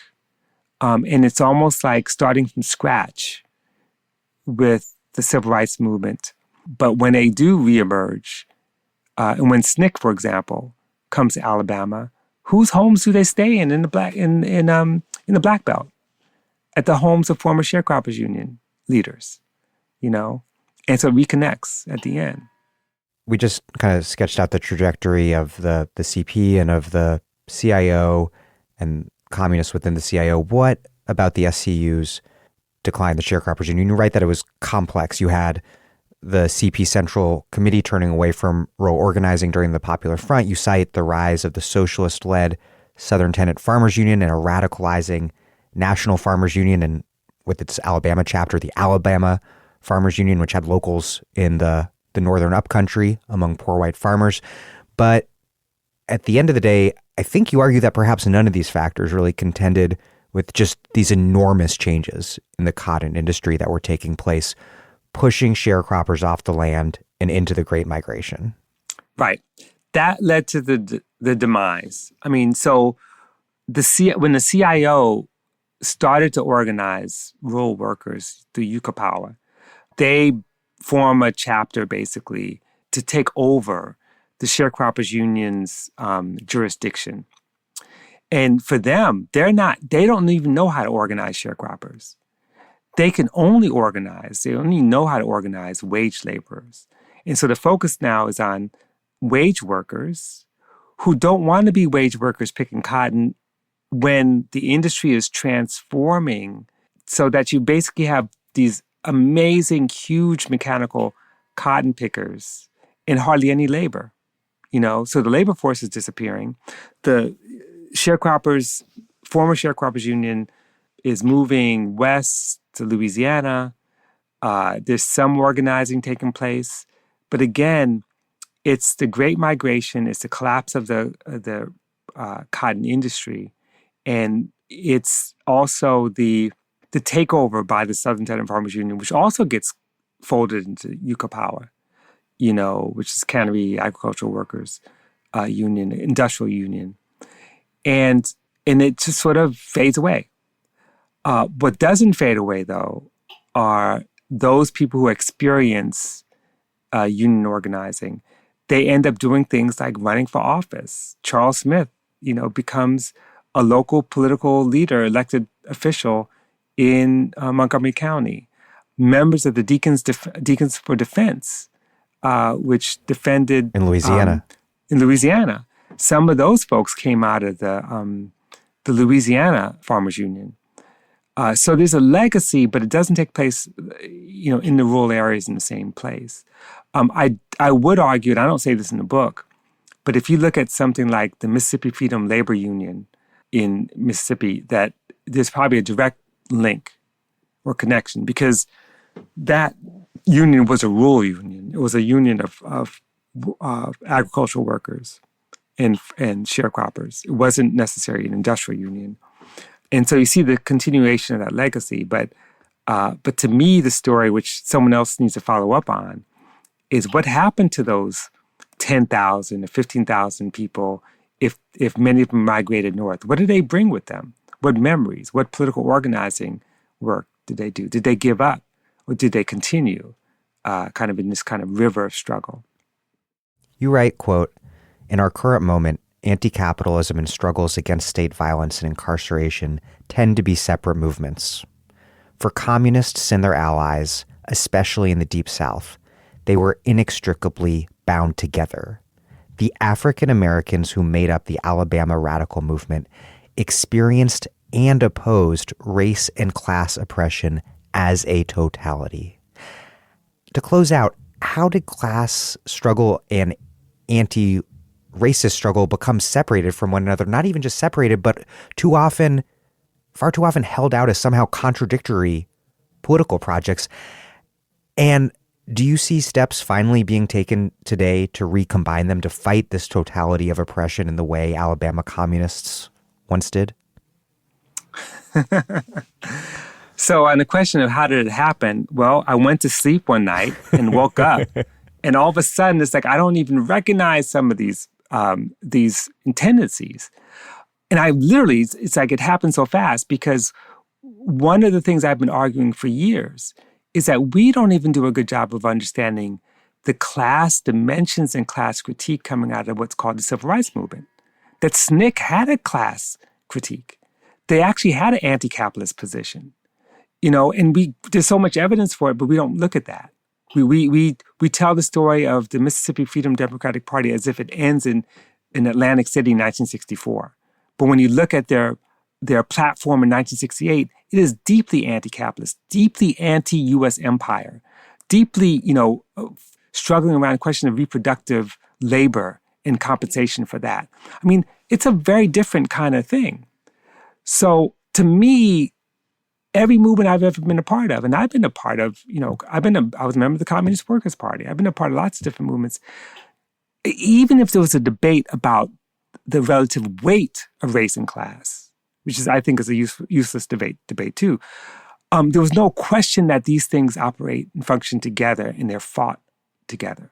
Even the unfair attacks on mainstream feminists in the 1960s and 70s, the socialist feminists, radical feminists also talked about anti-racism being really fundamental in class politics, as well as fighting patriarchy, that these things are together. The Combahee River Collective, they were socialists. They announced it. They made it clear that capitalism is not going to save anybody. And so we get to, when I wrote that forward, it was a critical moment around 2014, 2015, when you begin to see in certain places, like Ferguson, for example, where there was clearly a kind of race and class critique on the ground because they're fighting against the extractive processes of state repression, taking money from poor Black people to basically pay for government. And there was an understanding of that. But then there emerged slowly a kind of popularity around a particular kind of Afro-pessimist position that, I say particular kind because, there's many different manifestations of it, that basically didn't say that class doesn't matter, but that anti-Blackness is the way that the modern world was structured. And with it comes a similar position on the part of the Black elite to the Black poor and working class, that they occupy a similar position within the structure of anti-Blackness, and therefore they're all basically slaves. And that all white people, irrespective of their class, somehow are all anti-Black and therefore participate in the reproduction of this system. And that's not to say that it's not working class anti-Blackness, but it's to say that even working class anti-Blackness is part of a class, politics, class analysis of what is required to be able to reproduce the class as a subordinate, landless, impoverished, immiserated class without the means of production. And so our analysis has to be better. You have to go back to like old stuff to be able to come back to this. And I think there's a struggle right now over this. So what ends up happening is, and I think the flip side of this, is there's a critique, an unfair critique of anti-state violence, of anti-police brutality struggles, as if they're not class struggles. And part of what I said about Ferguson is that I argue that it is very much a class struggle against racism. In the same way the Communist Party saw the Scottsboro Boys as class war prisoners. Exactly. And so what ends up happening is that the critique of struggles against racism often get dismissed as race reductionism. That is that the only way we understand the reproduction of this of inequality and repression and violence and oppression is because of racism. And that there is a position that some people take. There's a whole new body of work on implicit bias and how we got to deal with racism. Racism becomes like personal work. Racism do the work. Do the work. It's all about psychotherapy for white people. Yeah, it is. It is therapeutic. And even the way that people experience racism is on the same terms. That is to say that they don't feel seen, that they feel violated, that this is a kind of violence. And so imagine if you thought that way and you're in a meeting trying to figure out how to build a class struggle, and someone says to you, they say, "Comrade N-word."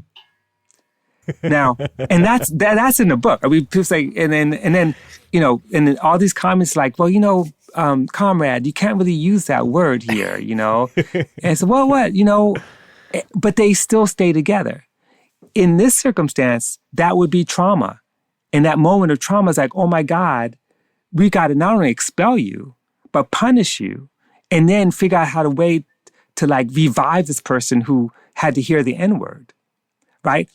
That's the conditions that make it impossible to transcend the very ideological chains, really, that are holding back our capacity to build a movement, And so I'm very heartened by some of the more recent kind of struggles where people are really seeing themselves as abolitionists, but also thinking about workers at the Amazon plant in Bessemer, and thinking about steel workers, and thinking about internationalism, and thinking about, labor and class and the carceral state and feminism and patriarchal violence and all that stuff together. And I see that more and more. And I see that people are not willing to go for what Amiri Baraka calls the okie doke. The idea that somehow it's like West Side Story, race reductionists versus the class reductionists, and who's got the sharper knives. And of course, no one's claiming the mantle. They're just using it to blame each other. Yeah, it's just like it's all mutually constitutive of a hell discourse. I'm a bit younger than you. I'm 38, but I came of age in the late 90s on the left. And even at that point, it never occurred to me that there was any tension here. Right. Like that, being on the left means opposing racism and capitalism and imperialism, all of those things. And then today we have this these various sides that are mutually constitutive of a just mind-numbing discourse that entirely misses the point.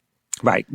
So I put the blame very squarely on what I call the race entrepreneurs, or the racism entrepreneurs, and a certain vein of Afro-pessimism on the one hand, and then also those who are trying to restore, and they're not new. They've been around. I've been debating the Todd Gitlins for years, but they were around back then in the 1990s, where it's like, don't you know, it's class stupid. But for them, it was enlightenment. The Enlightenment ideology was the way to get to class. And so and that's a very old position.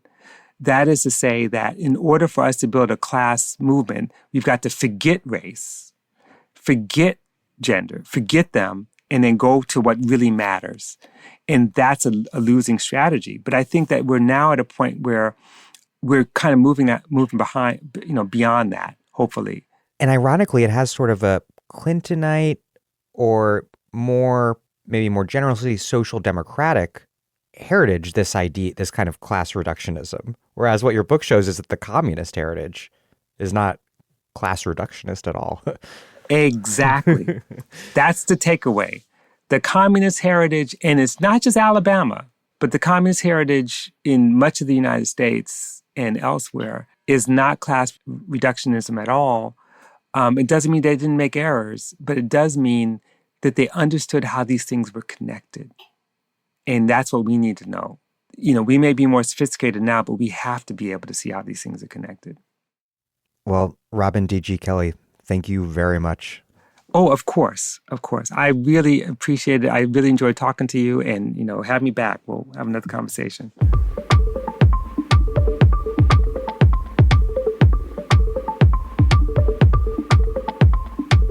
Robin D.G. Kelley is a professor of history at UCLA and the author of numerous articles and books, including the book we talked about today, Hammer and Hoe, Alabama Communists During the Great Depression.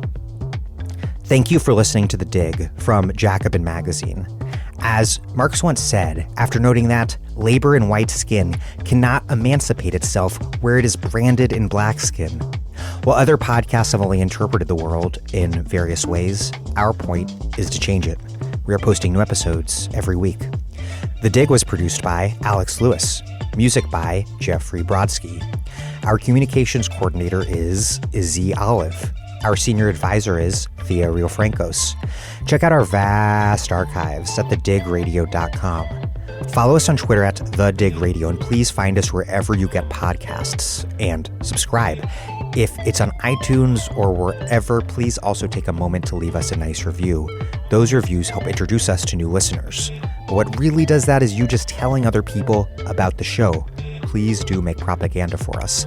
And find us at patreon.com/thedig and make a monthly contribution to keep this operation going strong. Even a few bucks a month is huge.